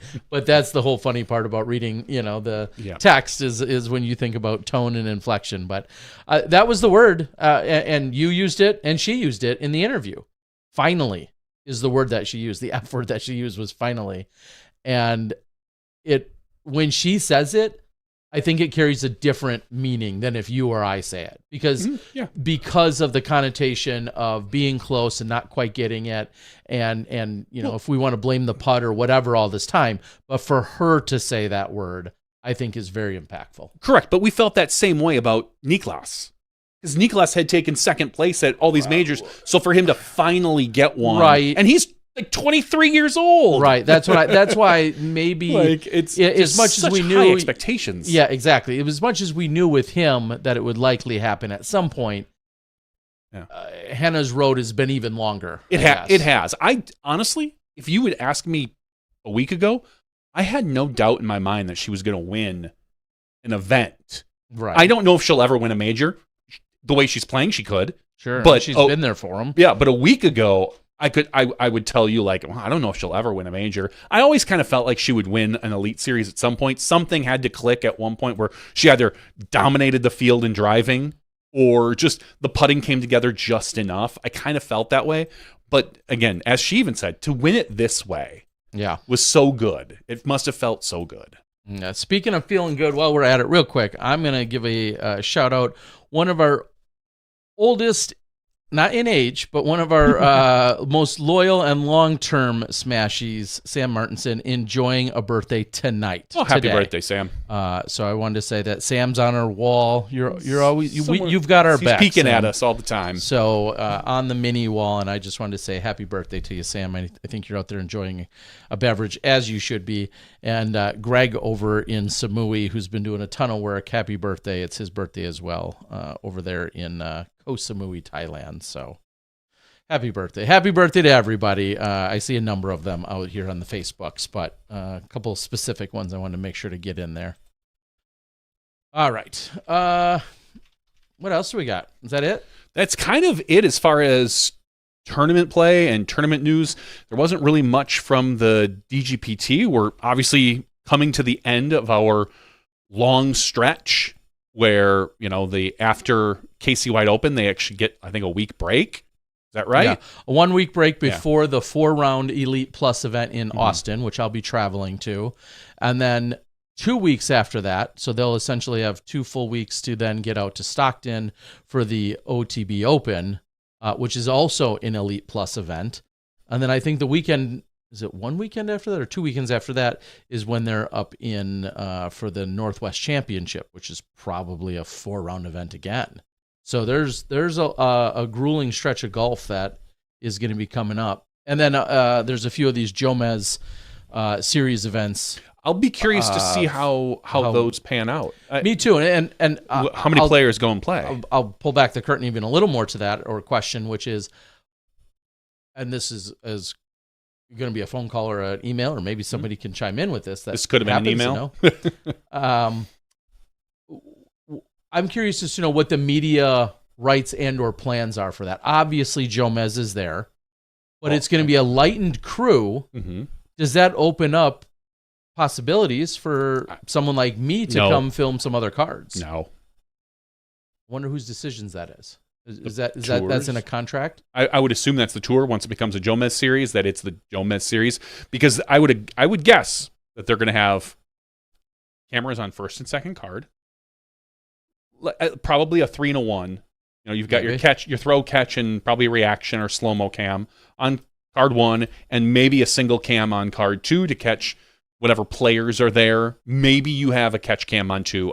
Obviously, I don't know how all the travel and whatnot is going to go, but my guess is they've got those media rights pretty well locked down for that. Because the first in the Jomez series is Waco, right? Is that the first one we've seen? I feel like it is. Yeah, and I'm looking at the registration right now. Isaac Robinson. Right now, Paul Macbeth is scheduled. I would put that at like a 30% that he's actually going to play. What's the date? May 1st to the 3rd. Okay. Just we'll see how he's feeling, and he's withdrawn from a few of the events. He's not playing KC. He withdrew from Jonesboro. He obviously pulled out a Champions Cup. So if he did not play this, it wouldn't shock me at all. Antala, Gossage, Maury Vielman, Ezra Robinson, Luke Taylor, Colard Allen. So we're missing a large portion of the top of the MPO field. You don't have a couple of the big names. Yeah, Ganon most notably there. Yeah, Ganon, Isaac. Just in general, I'll be curious to see how this goes. I'm curious to see how the Jomez tournaments go in general. I'll be curious to see from a media perspective how it's presented on the broadcast. There are points involved in this for the Pro Tour. They are limited and lesser than we see for the normal Elite Series, but just we're coming up to that in a few weeks. It's May 1st through the 3rd, so I'll just in general be keeping my eye open on this whole Jomez Pro Series. And then that's the MPO. Who's playing over an FPO? Is it more of it's 36 in the field? And you've got Silva, Own. You won't probably have Cadence, who yeah, I'm assuming, yeah. No, it's probably too soon for her. I don't think we'll see her at soonest until like July, probably. Cat Merch, Cat Allen. So we're missing a few of the FPO. Yeah, Paige, Missy, Holland. I'm wondering, when is the Masters Cup? And that's why I wonder if there's maybe any conflict on that particular weekend with some events going on as to whenever the Masters Cup is taking place. It is happening that same. Oh, that's the amateur weekend. I'm sorry. Okay, so it wouldn't be then. Anyway, that was just a thought that came to mind as to where's Ganon? There's the Beaver State Fling that weekend. It's an A tier, and where we might see a few top pros there. No, Scott Withers. None of the traveling pros. It wouldn't make sense for them to travel all the way out there for that, but Taylor Chosik's out there, Sayananda. Yeah. But those are people who, in general live out there. So, yeah, I'm I'm looking forward to seeing how this Jomez thing goes. May 15th weekend is the Pro Masters Cup weekend. And Q Series and OTB Open Qualifier and WGE presented by MVP Disc event, all on that Masters Cup weekend. So that one is in between Austin and OTB is the Masters Cup. Interesting. Ganon. Oh yeah. Ganon did say in his interview that he was going home. I didn't know for how long, but it sounds like he's going home after Kansas City Wide Open, and then probably going to take that one weekend off, the one we're talking about, the May 1st through the 3rd. That makes total sense for him being as close as it is. Yeah. So at any rate, we shall see. Super duper. Yeah, I didn't see anything else really that jumped out as far as things on the tour or social media. Like I said, other than the Gavin. Are you going to try and show up to hit the ace? Because I kind of think you should do that. The Powerball ace. I think it would be fun. I'd love to try. I mean, I'd love to get. It's going to be up to $9,000 this weekend. Spend the measly $200 and some on a ticket down to Kansas City, but you get into the crowd and win it. So not only do you have to probably, I think, enter in to win that, I believe it's like randomly drawn. Right. You could be random. I can be very random, but I mean, your wife randomly selected you. Very much on random. I very much don't know how I'd manage that, and what, unfortunately, just saying, what bet she lost, but I'll gladfully take it. Okay, I'm gonna be without my wife for a whole week as she goes down to Houston for the Robotics World Championships with my son in the first week of May. Okay, so, but you should go to Kansas City this weekend. I do miss Kansas City. Right. This is like the 44th, I think. 44th. I've got a disc over there from the 30th. And I was at the 20th, I think. Yeah. Or at least. I mean, I was there in 99. Mm-hmm. I don't...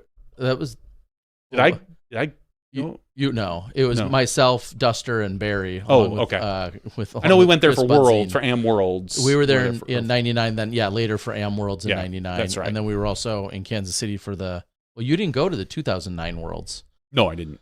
No, that was myself and Schwieger, along with Hole 5 guy and Katie Stouse. Mm-hmm. No, I didn't. We had all traveled. No, but it's funny because you didn't go to the 30th one with me. Yeah, you randomly went down there. I thought it was fun. I knew I had a friend who lived down there, and she offered up a free place to stay, and so I thought, why not? That's where I infamously went to the wrong course Sunday morning.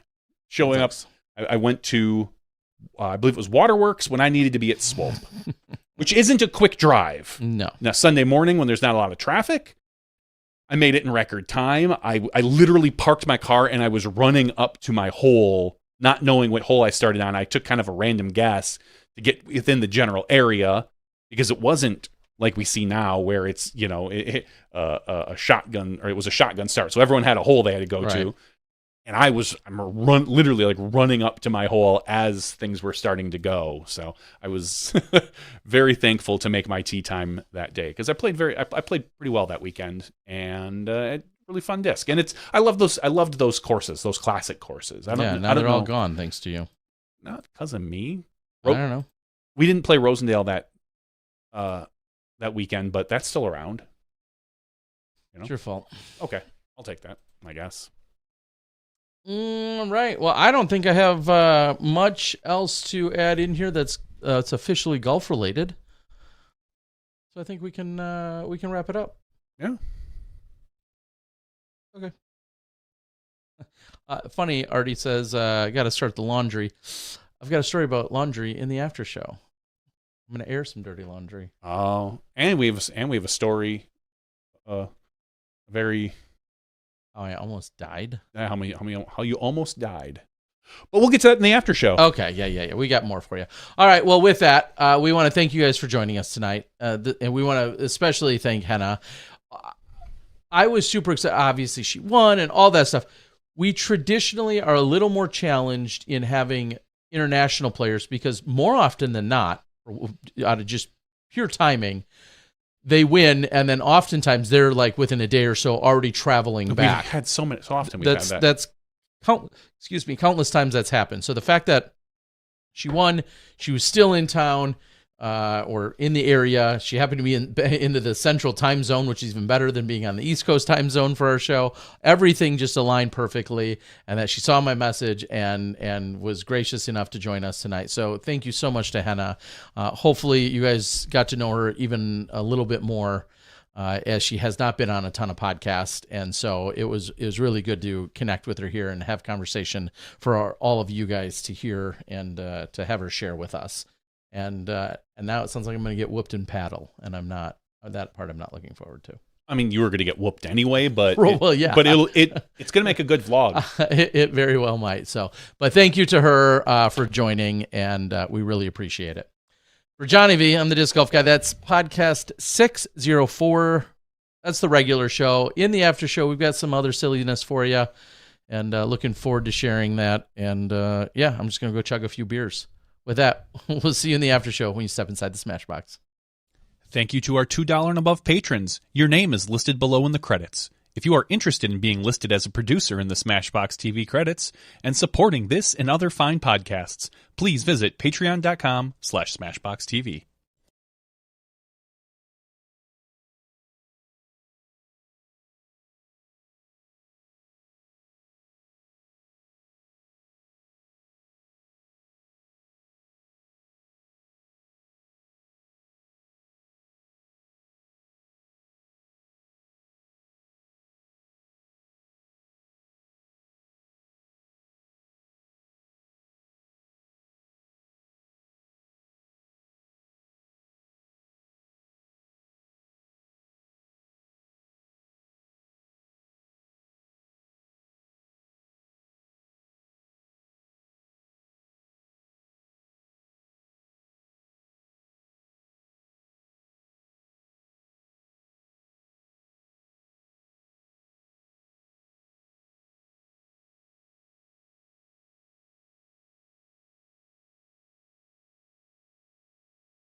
Hello, everyone, and welcome to SmashBoxxTV Podcast 604's After Show. I think, and I didn't notice this. Well, I guess I didn't really pay attention last week. That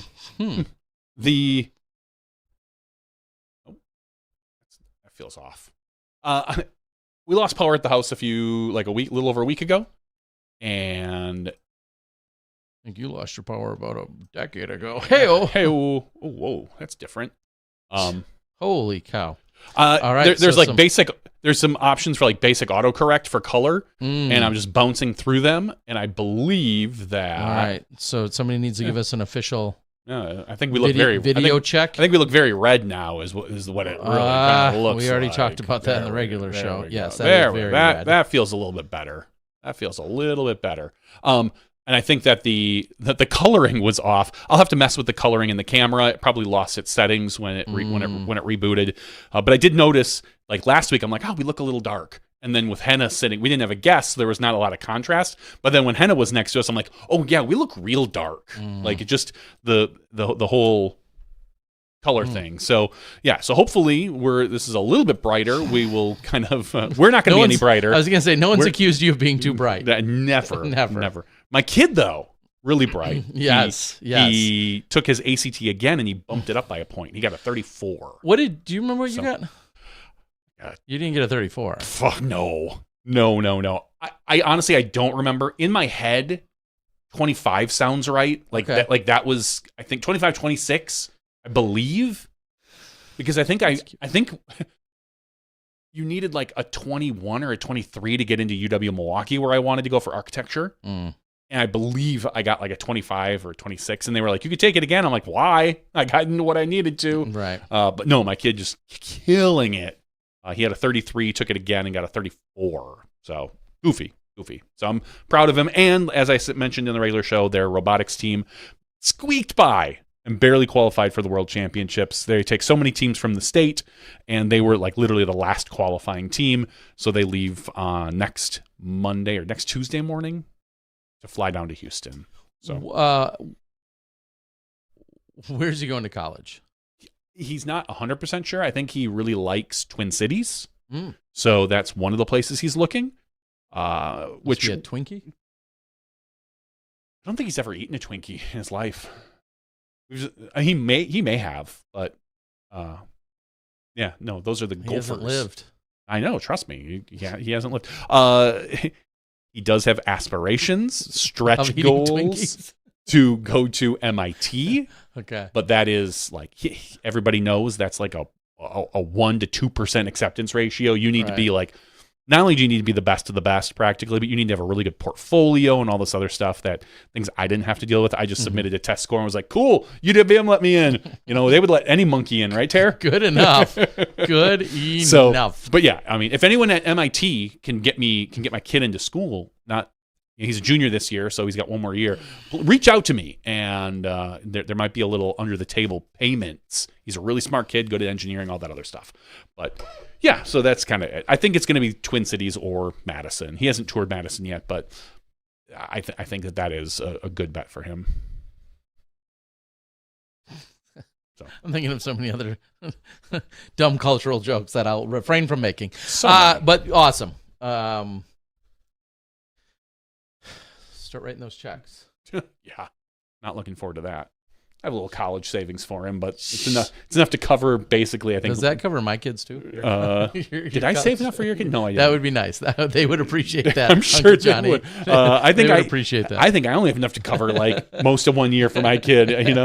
He'll figure it out one way or another. They always do, of course, or something. Someone.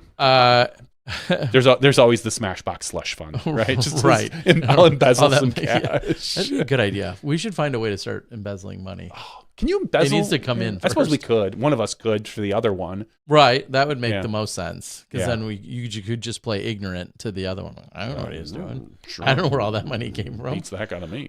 Speaking of rich people things, Oh. I got a free upgrade yesterday on my plane. I was so excited. Oh, By no means, it's such a funny, and I know there's probably an entire multiple comedy routines based around it, but there's always that thing when you're walking past the people that are in those front rows, and you always think like, well, how much business. What? How? Why? Yeah, business class. It's always business. But Not no, always, because but- there was like a 18-year-old sitting in one of those seats on my way out, and I'm like, Could have been okay, well, business. it could have been business, or it could have been your parents. Your parents could have cashed in. This could be the first time you've ever been on a plane, and your parents cashed in miles. There's a million different ways. That's why it's always best case, obviously, to never be judging anyone. Mm-hmm. But I just out of sheer curiosity wonder, like, wait. Oh, is your company just paying for that? That's got to be nice, Oh yeah, because 100%. If my company pays for a flight, I upgrade. Usually, I'm going to like Minneapolis or maybe down to Florida, so the upgrade is business class and not first class, so to speak, which is a little bit more legroom. It's a little nicer, but it's not like they're passing me drinks to get sloshed. Right. Well, so it's always funny, and then all of a sudden, I was supposed to be in seat 23A. And you got that's when I upgraded went to the airport. 1A. No. Look at you. And all of a sudden I look right before I'm about to board my first plane yesterday morning in Charlotte, and it says 5A. I'm about to go out to the website. I'm like, 5A, like that's one of the first few rows. That's definitely got to be one of those bigger seats. They didn't notify me. It just literally showed up on my pass that way. I have some minor status within United, but clearly there weren't enough other schmucks in front of me to get the benefit, so I got moved up. And let me tell you, that seat was nice and big and cushy, and I could actually fall asleep for a few minutes. It was really nice. And anyway, it just is always funny when you're walking past those rows who always get put in first. Obviously that's part of the alleged advantage, even though I don't. It just means you sit on the plane longer, but I guess you sometimes don't fight for baggage or for space as much. I don't know. And then they make it a big deal to make sure you've already got a drink before half the people are even seated in the plane. I'm like, there is not that much of a hurry. like to make sure that I have some kind of we liquid before, row 30 gets seated. Maybe the commenter wasn't so wrong about you. Yeah, I declined any free alcoholic, which is even funnier too. I, as part of one of my card perks, is a United club membership. Sure. All of them offer free alcohol.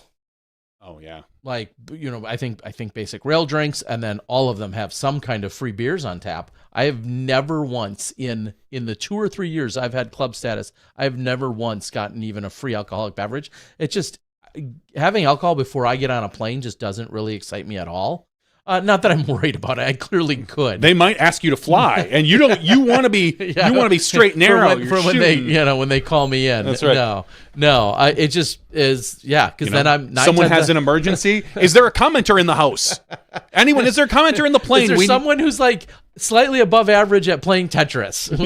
You qualify. We'll take you. We need someone to help play us any load video this games. luggage. I don't play any video games. I don't play any simulators, so I don't think I'm qualified in any of those capacities. But I don't know. And then more often than not, I'm going to then rent a car, and I always think like, I don't need. And I have a rule for anyone that really cares. It is very rare. I treat my alcohol consumption like I treat my movies, almost never before dark. Like, it is very rare. Yeah. I hate going to movies when it's light out. You're weird that way, but okay. And I generally don't consume alcohol when it's generally. Yeah, I'm with you. I'm with you there. Like, there's always Call me old fashioned or get me an old fashioned. I don't know. I don't have any in the house. I usually have like a big You lush. pre-mixed bottle. I'm kind of with you. Even when I was younger and we would go to like Brewers opening day and we would tailgate, nothing in my head ever thought like, now's like I want to get like I want to get sloppy before the game, and not only that, but at like 10 in the morning because you see those people who party hard, Right? And they love it. Being in which is Wisconsin, awesome. I've seen my fair share.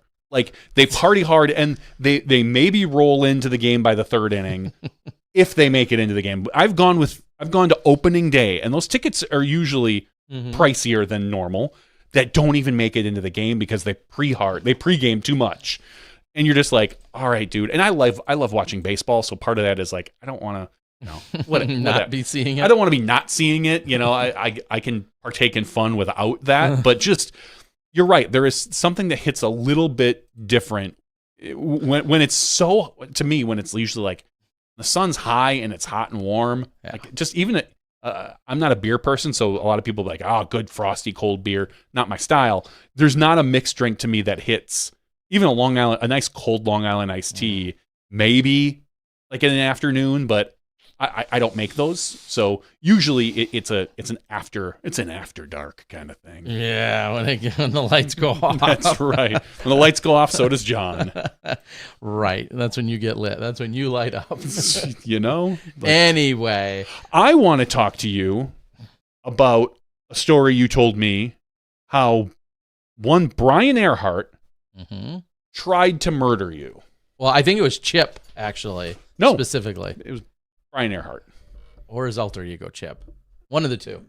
I don't like, I've seen this Chip, but yeah, it was Brian though. But I think it was Brian or his wife, or a combination of the two. No, I think it's Brian. I'm just going to make the assumption that Brian Earhart tried to knock you off so he could move up in the commentary world. Right. He doesn't have enough gigs. Yeah, he doesn't have enough gigs. He needed to get rid of you. Tell our viewers, our listeners, exactly what happened on, I think, Friday night. So it was our first day of broadcasting. My first time at Brian's house ever was ultimately Friday. And we did our broadcast, FPO in the morning, obviously MPO in the afternoon. We had a little bit of break in between, which was nice. Unlike Champions Cup, there was a little actual break in between. And anyway, after the round, the afternoon round, we BS'd, kind of decompressed, chit-chatted for a little while. It was dark out, so I'm like, time to go home. And I was staying at a hotel 10 minutes away. I go out to my rental car.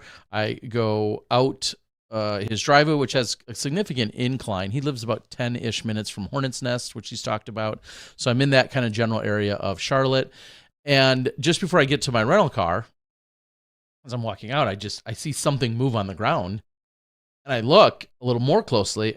I'm like, oh, shit, like that's a snake. And I'm not deathly afraid of snakes. I'm no Jake Hebenheimer. I'm not trying to get on the ground and Steve Irwin, wrap my face in one or Crikey! Yeah, exactly. And pick them up and cuddle them. But I'm also not like, oh my God, it's a snake, I'm going to go screaming. Is that because you and I really don't know enough about snakes? Largely, yeah. I mean, and they're not that prevalent in Wisconsin. No. You and I combined have seen 20 snakes at most in 20 years. Correct. In Wisconsin. In the wild. Yeah. They're just not usually popular a grass snake. Yeah, they're just not that popular here. So I just see that it's a snake, and I'm like, oh, okay. And then my first instinct, because it was kind of by my front tire, essentially. That's a good way to put it. It was right by my driver's side front tire as the car was parked, and so I had pulled into the driveway, normal. And my first instinct was to be like, well, I don't really care. Let me just shoo this away. And I kind of was going to reach out my foot and just kind of put my foot there and kick it away, just to like get it out of my way. Again, I don't need to get down there and kiss it, but I'm also not like, hey, let me go get I'm not going to get a gun, but let me go get something for this. I don't care. And then at that point, I'm like, well, just for giggles, I will turn on the light. I got to turn on the flash on my phone, get it out, lean over, and take a picture of the snake, which is probably, I'm going to say about roughly 3 feet in length, and maybe I'm going to say 1.5 inches, 2 inches in diameter. Diameter, yeah. So it's not tiny. It's not like the one, AB, or somebody picked up on coverage, or maybe it was somebody literally picked one up in the middle of the round, I feel like, on Friday's round. It wasn't a tiny little pencil snake, but it wasn't this like monster anaconda. I was like, okay.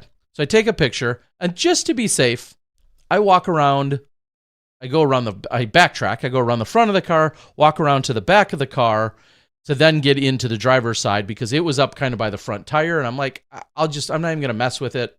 I'll just go there. It was at that point, I drove the 10 minutes to the hotel, and then I sent the picture. I said, oh, for what it's worth, this was in your driveway.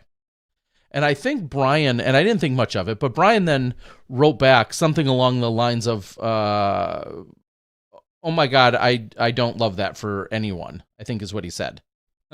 I got a picture. Let me find exactly, because I sent it to our entire media group of me, Sarah, Brian, and our producer Mo, just because I knew that Brian was in that text thread. So I sent it. I said, my exact quote was at 8:15 at night, "This just scared the shit out of me in your driveway," is how I worded it. And he wrote back, "Holy shit, I hate that for everyone. OMG." I was like, well, whatever. It's a snake. Side note. Their adopted / stray cat, now adopted cat, Crumbs, also earlier in the day was attached to a harness / leash and sits outside their front door, not far from where this snake is. Okay. Earlier in the day, Crumbs goes out and has kind of like a leash mechanism and hangs out in the front lawn. Which is kind of a side note. So he said that to me, and I was like, okay. Later, I'm going to say a half hour later, I'm out actually walking around near my hotel, and he sends me a picture of the snake, which once I zoomed in, was ultimately decapitated. It was severed in, actually, I think 2 places. One right behind the head, and then one somewhere else on the body. I'm like, oh, that's gruesome, and okay, that doesn't seem necessary. He writes, "Dead as hell." So, I'm looking at it. Definitely, I hope to God it is. Now, did he tear it apart with his bare hands? That's what I would have guessed. I mean, he's a bear heart. He is. So figured something like that. But instead, I guess after I sent the picture, he and I think his wife went out to, I don't know if investigate or whatever, but they went outside. They saw it, and at that point, one of their neighbors, it's 8:15 at night on Friday night, or 8:30, it's dark. Their neighbor, snake in time, they call that, was outside, and they must have had some kind of conversation, and the neighbor excitedly said, "Oh, can I come kill it?" Well, so the guy came over and he's the one that ultimately killed it. So the next day when I'm arriving at Brian's in the morning, I've got the picture and whatever. I arrive. That's when he tells me, yeah, that was a copperhead snake and you very well could have died. Like, had you got bit by that and not gotten to the hospital quick enough, you absolutely could have died. I was like, oh, I had no idea. Nice. So hence the killing of the snake, hence, his kind of elevated response. Because I just his thought, cover it's a story snake. for putting the snake Right. there. Yeah, right. He's somehow there was Wow, one in weird. the passenger seat strapped in too. I don't know. But yeah, that's the way it went down. And at that point, I was like, I am so glad I did not try to shoo it away, so to speak, with my shoe and like just try to, because I wasn't going to stomp on it. I wasn't going to agitate it. I was just literally going to like gently just kick it aside, assuming it would maybe then just slither off the other way. Well, it didn't. And I'm glad I did not antagonize or mess with or even get my face and phone any closer. Brian said that they typically are harmless / docile and less provoked. I would assume me lightly trying to kick it maybe would have been enough to provoke. Probably. I don't know. But thankfully I didn't poke it with anything. I didn't in any other way intentionally agitate it, and that was probably for the best. Yeah, So, that's. I didn't die, and he said but that the snake did. if or when you do go get the anti-venom, apparently it's insanely expensive. And I'm like, well, they could probably charge whatever they want, especially here in America. But you could probably charge whatever you want. People are going to have to pay it Yeah. if you're trying to stay alive. You would have just had Brian suck the venom out, though, right? Yeah, I don't think his cat Crumbs could have done it. So No. it would have had to have been Brian. Like if it got you in the leg yeah. or the lips, or just, I mean, Just a snake attached to it. just walk in. So with for it. those of you that know anything about snakes, which is 100 times more than I know, Or me. or Johnny, that's because I even sent you the picture and you even were like, oh, okay. Yeah. Like I think you even kind of implied like, oh, that seemed aggressive that they killed it. Like, Yeah, why like you they- told me, and I was like, well, that seems, seems like unnecessary. like you could have just thrown it into a backyard or Right. something. But now understanding the type of snake it was, it makes a ton of sense. You don't want to risk somebody else or an animal or like a pet running into that. It makes a lot of sense to have the neighbor, get rid of that. Yeah, so there you go. And sometimes ignorance is bliss. I don't know if I would have freaked out any more or less if I would have really known, but I'm glad I basically got in the car, and I'm glad I guess that I bothered sharing with him that, hey, I was just simply sharing there was a snake and that it happened to scare me, all to come to find out. Yeah. So, Tim on their board says copperheads really hate puns too. Oh, So man, you were extra Yes. in trouble. it would have definitely eaten my face. Uh, And then some. So capture and sell it. Okay, that would have been one idea that I would have never thought of. yeah, I mean, you could sell it for more anti-venom. Yeah, I guess. Well, maybe I'll go back. Start digging around at night in the backyard. I'd say a little late now. Yeah, for that one. But- Yeah, I think he said that's the second one they've seen in the years that they've lived down there, and that they're not incredibly common. And I was under the misconception, clearly. I think I was just thinking that Wisconsin maybe has no poisonous snakes or venomous snakes. I think we have one. I guess it could be easily Googled, but that for some like a reason I wolf had that snake in my or head, something? or was thinking, well, maybe there's not even any in the U.S. Clearly, I didn't know what I was talking about, and I'm thankfully didn't die. Wisconsin only has 2 native venomous snakes. Oh, okay. The timber rattler, which which we grew makes up. sense. Yeah. And the eastern Massasauga. Both are pit vipers, rarely encountered, and typically found in southwestern region of the state. Oh, great! Where my daughter's going to go to college. Yeah. God, Has she chosen? no, we're going to Still. a college visit Friday, but Where anyway, at? Lacrosse. Lacrosse. All right. Awesome. Anyway, okay. Again, glad I looked because not that I would know one from another, but okay. I guess there's some in Wisconsin even. I for some reason I thought we didn't have any. I thought we had 1 for some reason, but we have 2. I won't go outside anymore. That's it. I'm done. Yeah, man, those cars. Yeah, maybe it was coming after me because of my puns that day. That's a possibility. I mean, it wouldn't be the first. Yeah. It probably made some Reddit posts about you. And It probably did. It's like, I'm going to grow fingers just so I can complain about this guy. I guess along those lines, I had a super fun time. I called Sarah last night personally, and I thought she did a great job. I think she did a great job, but then also knowing it was her first ever, essentially her first ever field reporting event, it was great. You know, one of the challenges is, especially on Sunday when things are like moving so quickly and we have this going on and that going on and we're bouncing and that's all weekend actually. We don't get out to the person in the field nearly as much. And tougher. so, but she's like, I learned a lot, you know, even thinking about places to stand, you know, what to do, you know, how to do this, how to do that, cadence, all of those things. And it was a lot of fun. And it was the first time we've, I think, had an FPO player for doing both rounds, possibly. Maybe not, but either way. I vaguely, it was like great. I said, and maybe this is just a fever dream, but I vaguely remember us many years ago. I thought we had Madison Walker on the mic for a little while in a sideline reporter kind of role, but that might have been more questions after the fact. No. I think it was actual commentary, but maybe she was just joined on for a little while and was walking with Perkins or something for like when she was injured for a while. But maybe, and again, I know, that's.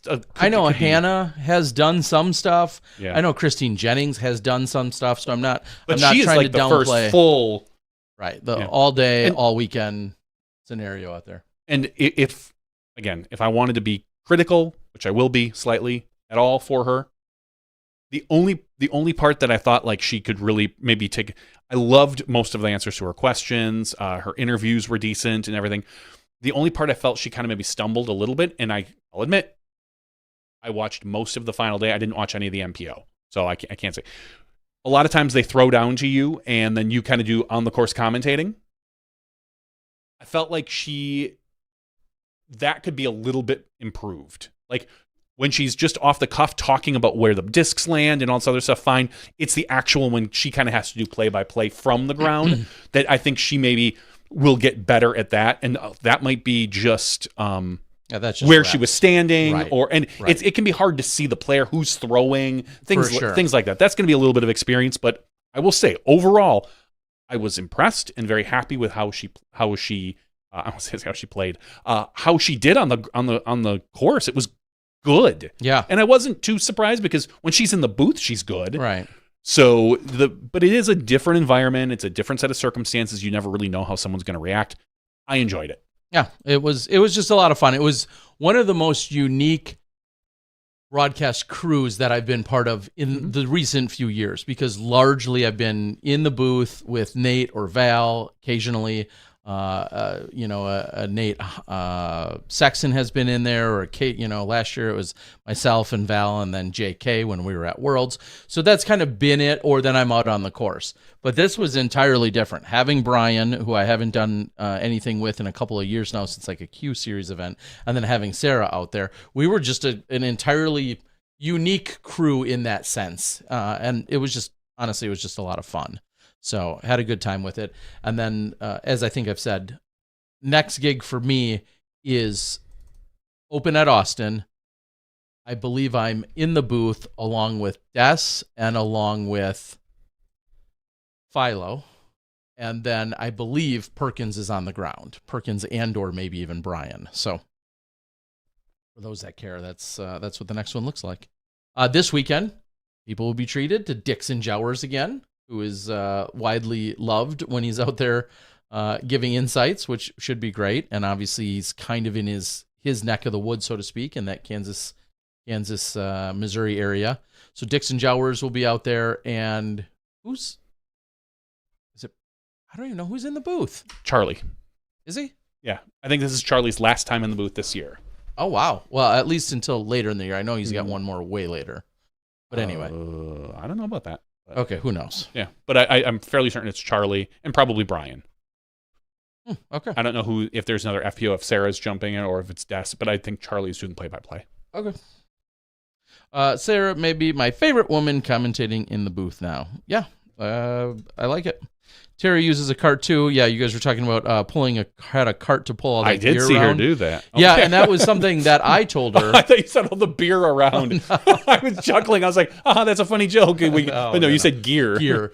No, I told her in our production call a day or two before the event, I said, you do what you want. You're more than welcome to test out both scenarios. I said, I think I talked myself into a sponsored cart from Ledgestone when I was at that event last year, or one of the events, and then just basically more or less donated it to the DGPT trailer. So there's a mini Zuka in there, and any commentator that wants to use it, whether it's me or otherwise, is more than welcome to. And Sarah's like, yeah, I'm used to pulling a cart, and if I don't have to put this heavy, awkward heat thing on my back for 6 rounds up and down these hills, and so she pulled the cart, and it looked like it's perfect because you can actually then sit on it, although I always feel self-conscious about actually sitting down because that's right when a camera's going to pan to me. I'm like, oh, look at Terry just sitting down out here, actually taking a 2-second break. But yes, it is nice to have that cart out there and available, so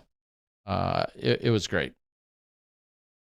On the box with Dixon Jowers. Yes, we'll see him out there. The Hot Geese called her the new Terry. I'm sorry for her. Jeez. Yeah, I don't think that's a compliment. Yeah, we don't want. Let's not maybe they didn't mean it that way. I don't know, but maybe they meant it as an insult. Yeah, I don't know. Text is hard to read. Like, right, the new Terry. Yeah, exactly. So, and then as a quick, this is much less exciting. While I was gone, apparently the washer dryer at my house stopped working. Again? It was like 8 years ago it stopped. I know it sounds like again, but yeah, it was a while ago. Long ago. Oh, wow. Yeah, and so tomorrow somebody's coming to look at it. Okay. You got that extended warranty. Extended warranty thing. So somebody's coming to look at it tomorrow, and we'll see how that goes. But like, does it completely stop? Like, just doesn't work? It made a loud noise. I heard, as I was told, it made a very loud noise. Some Googling was done, and apparently, it's not running the way it should be. So, yeah, that makes total sense, I guess. Tim says that's a lot of steps doing FPO and MPO. I say it all the time. Camera operators do even more so, but for anyone that cares, I don't think I shared it last week.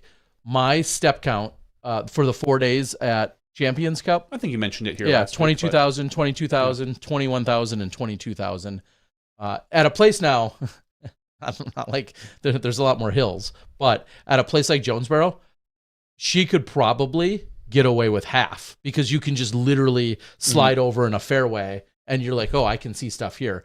At a place like New London, you have to go down that fairway. You go to the end, then you go to you're forced. At Jonesboro, there's a lot more latitude, so to speak. As a quick side note, I know we talked about Waco just a minute ago, and I actually did get a little message back from Ryan Draper, the TD. But I noticed today that it's being presented by Innova. I know this is kind of a random note that traditionally hasn't been Prodigy. There's Prodigy, Prodigy largely for the last few years, and I feel did they switch it up just last year, or was it Dynamic for a few years? Maybe then it went to Prodigy for a few years, and I just saw the announcement today that it is being presented by Innova. I guess it's just an interesting side note. I'm not scheduled to be part of it, as we were just talking. That's the May 1st through the 3rd weekend, and it's the Jomez thing. So no, you of course right wouldn't be involved. Yeah, I had asked about capturing other media, and there may or may not be a possibility of that, even though I'm not currently scheduled to. Yeah, but that would be who cool. knows?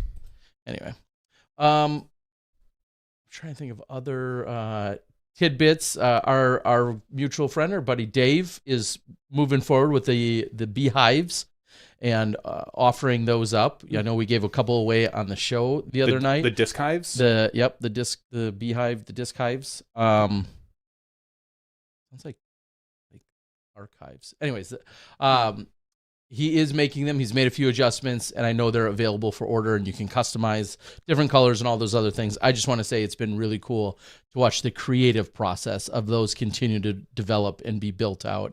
And then we continue to look at I see a ton of social media by the new aero frames that Matt Graham and Ben Kenny are working on. just a funny time to see two people Yeah. almost simultaneously release these products. Both have a lot of great features that I think are very cool. But Yeah, I mean, awesome to see. there are pros and cons, I think, to both of them, and which is cool. Side note that maybe is only relevant to a few-ish people. Maybe not. We got a lot of Midwestern players. I am looking to do a few events probably in the next couple months that are going to be your Innova replay, your MVP circuits, things of that nature. So you'll be hearing me promote. Shill your stuff. Shill it. That's dope. Those events for you to come and play and I may even host another Luna Battle Pack thing where you basically are buying the Battle Pack for the same price you were before because they're still sealed and I have some, and we go out and play a semi-competitive round using just the Luna discs. Speaking of discs, I bought discs yesterday. Bought 5 discs off the internet yesterday. I can't remember the last time I bought a disc. Honestly. Yeah, what'd you buy? I bought from friend of the show, Trash Panda. I bought 5 of the special Crocs? inner core Crocs. I like it. I was watching him throw them, and they look like they're a straight to slightly understable a turn putter, which I like to putt with. That's the type of and I was like, oh, that's kind of cool. And I haven't bought anything from Trash Panda prior to this. I know we did something with them, and Jesse was on our show, but I looked at that and I thought, that's cool. I've never owned a pair of Crocs in my life.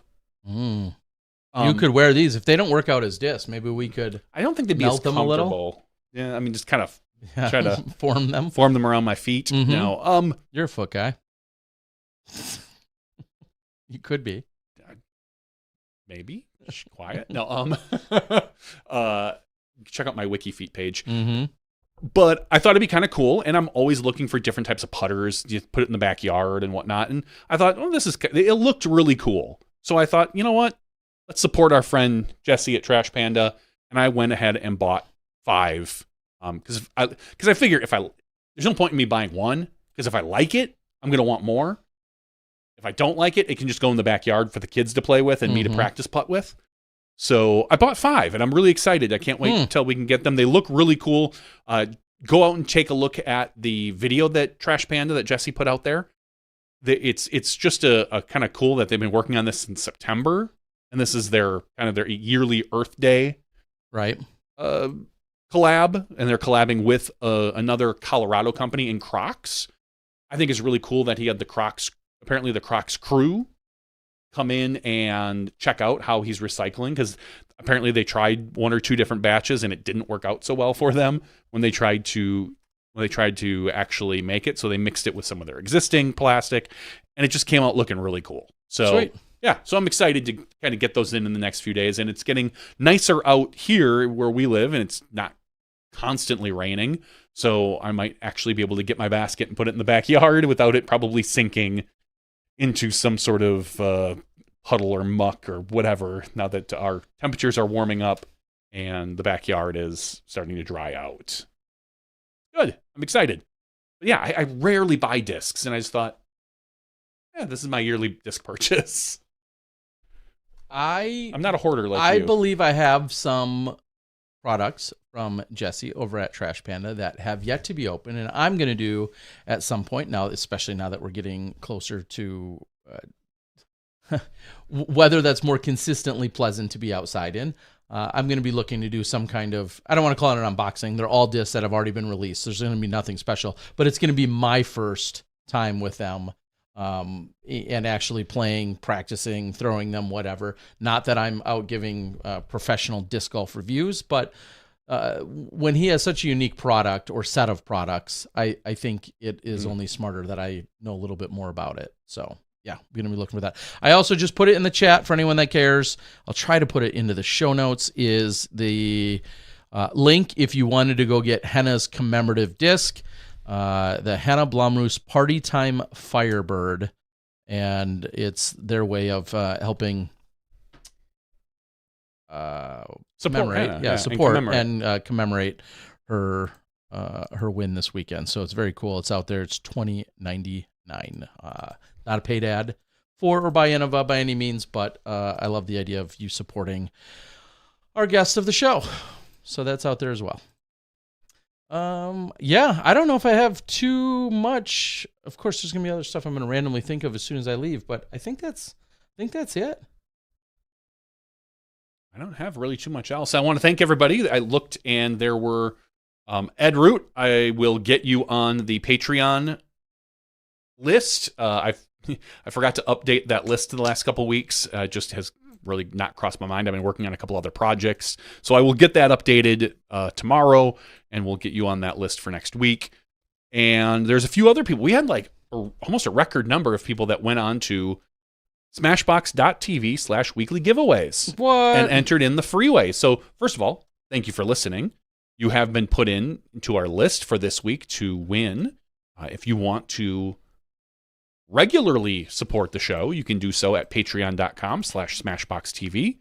And our Patreon is as little as $1 a month, as much as $1 million. $1 million a month. I mean, So you too could get, you could help us order more croc discs. I would. Yeah, if I had $1 million a month, I would buy all the croc discs. We'd give away at least 50 every month probably. If you had $1 million, we could give away 50. Probably. We could give 10 a night. Okay, maybe it's a little too generous. That's a little bit much, Tara. But yeah, so patreon.com/SmashBoxxTV to be a supporter. And as well, like I said, you can go to smashboxx.tv/weekly giveaways to get yourself entered in. We had 10 or 12, 8, 10, 12 people, something like that. Jumping on it. So I didn't look at the exact number, but there was a bigger group than we normally have. Sweet. Normally it's the same 2 or 3 guys or gals, but there was a bunch. So thanks. Other than that, should we do a giveaway? We should. I'm good with that. As I posted and contacted earlier tonight, I've kind of batched out a number of our most recent giveaways. I already sent, I think, the shipping information to a few of those people, including Glenn. Thank you, Glenn, for your patience. Ed, you've already got something coming. You won a couple weeks ago as well. So something is already in the works for you. In fact, I'll be sending you that tracking. I could probably do it as soon as the show is done. But we've got a couple of items that are going to go out tomorrow, after the washing machine repairman leaves. Just hand them to him and ask him to drop them off. And then when I'm done with that, I have the pleasure of taking my regular car, jumping my old 2005 Element. I'm going to jump start that and then drive that to a place that does refurbished car batteries because I'm cheap like that. And they're only $40 and they have some warranty, and my Element's going to die anyway, any day, sometime anyway, permanently. So rather than spending $110 or $50 or $200 on a brand new battery, I'm going to try again using one of their refurbished batteries. Is your daughter going to use that for prom? No. Okay. No, but the license plate does say DG guy, and I think everybody reads that as dog guy. Oh, you're a dog guy? Yeah. Which might check out, especially on a Honda Element. But anyway, no, she will. That will not be her hoopty to prom. I think she's gonna. I'm thinking there's gonna be another solution. Okay. So, but anyway, yeah. So yeah, that's some of the fun I have lined up tomorrow. And if you somehow missed it, I would genuinely appreciate it if you went out and consumed some or all of the final event of the PDGA Asia Tour.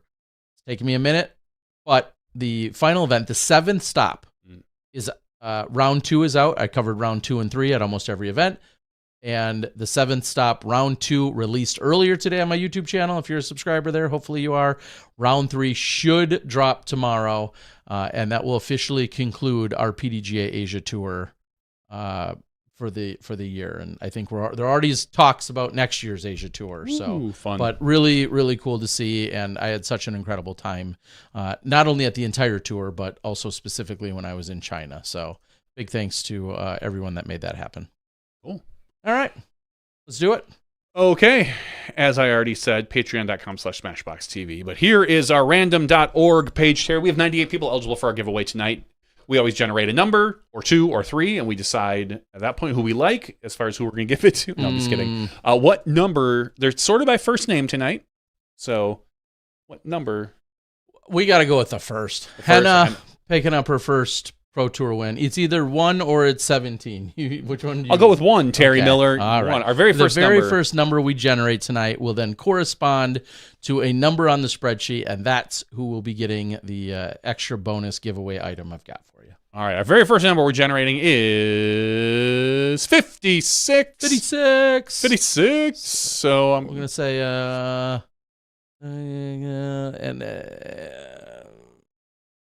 and M. No, that would be too. I'm gonna say a name that starts with R. wrong. Whoa, way off. Yeah, it's a K. So Okay. yeah, sorted by first name. So 56 is Keith, Colorado. Keith, Love it. Colorado. Thank you very much, Keith. Relatively recent. Yeah, he's been a Smashbox supporter for I think 20 some odd months, maybe 20 some odd Months weeks. or weeks or whatever. Something like Either that. way. Well, thank you. Yeah, thank you, Keith. It says over here since 2024, right? Yeah, so 2 years. So Yeah. all right, Awesome.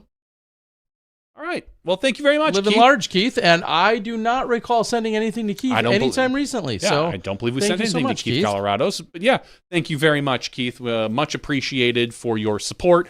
We'll get that out. I'll send an email to Terry. He'll reach out to you, get your address and everything, and we'll get that disc for you. So thank you very much, Keith. We appreciate it. Sweet. Yeah, so I've actually got in the show notes the link to Henna's disc. I'll also put Henna's Instagram in there for anyone that wants to follow her and her journey and everything else on there. Okay. All right. I guess that's about it, Johnny. I don't have anything else. We can wrap this show up. I guess we will. Jeez, parting is such sweet sorrow. Is that what they say? It is what they say. Yeah. Okay.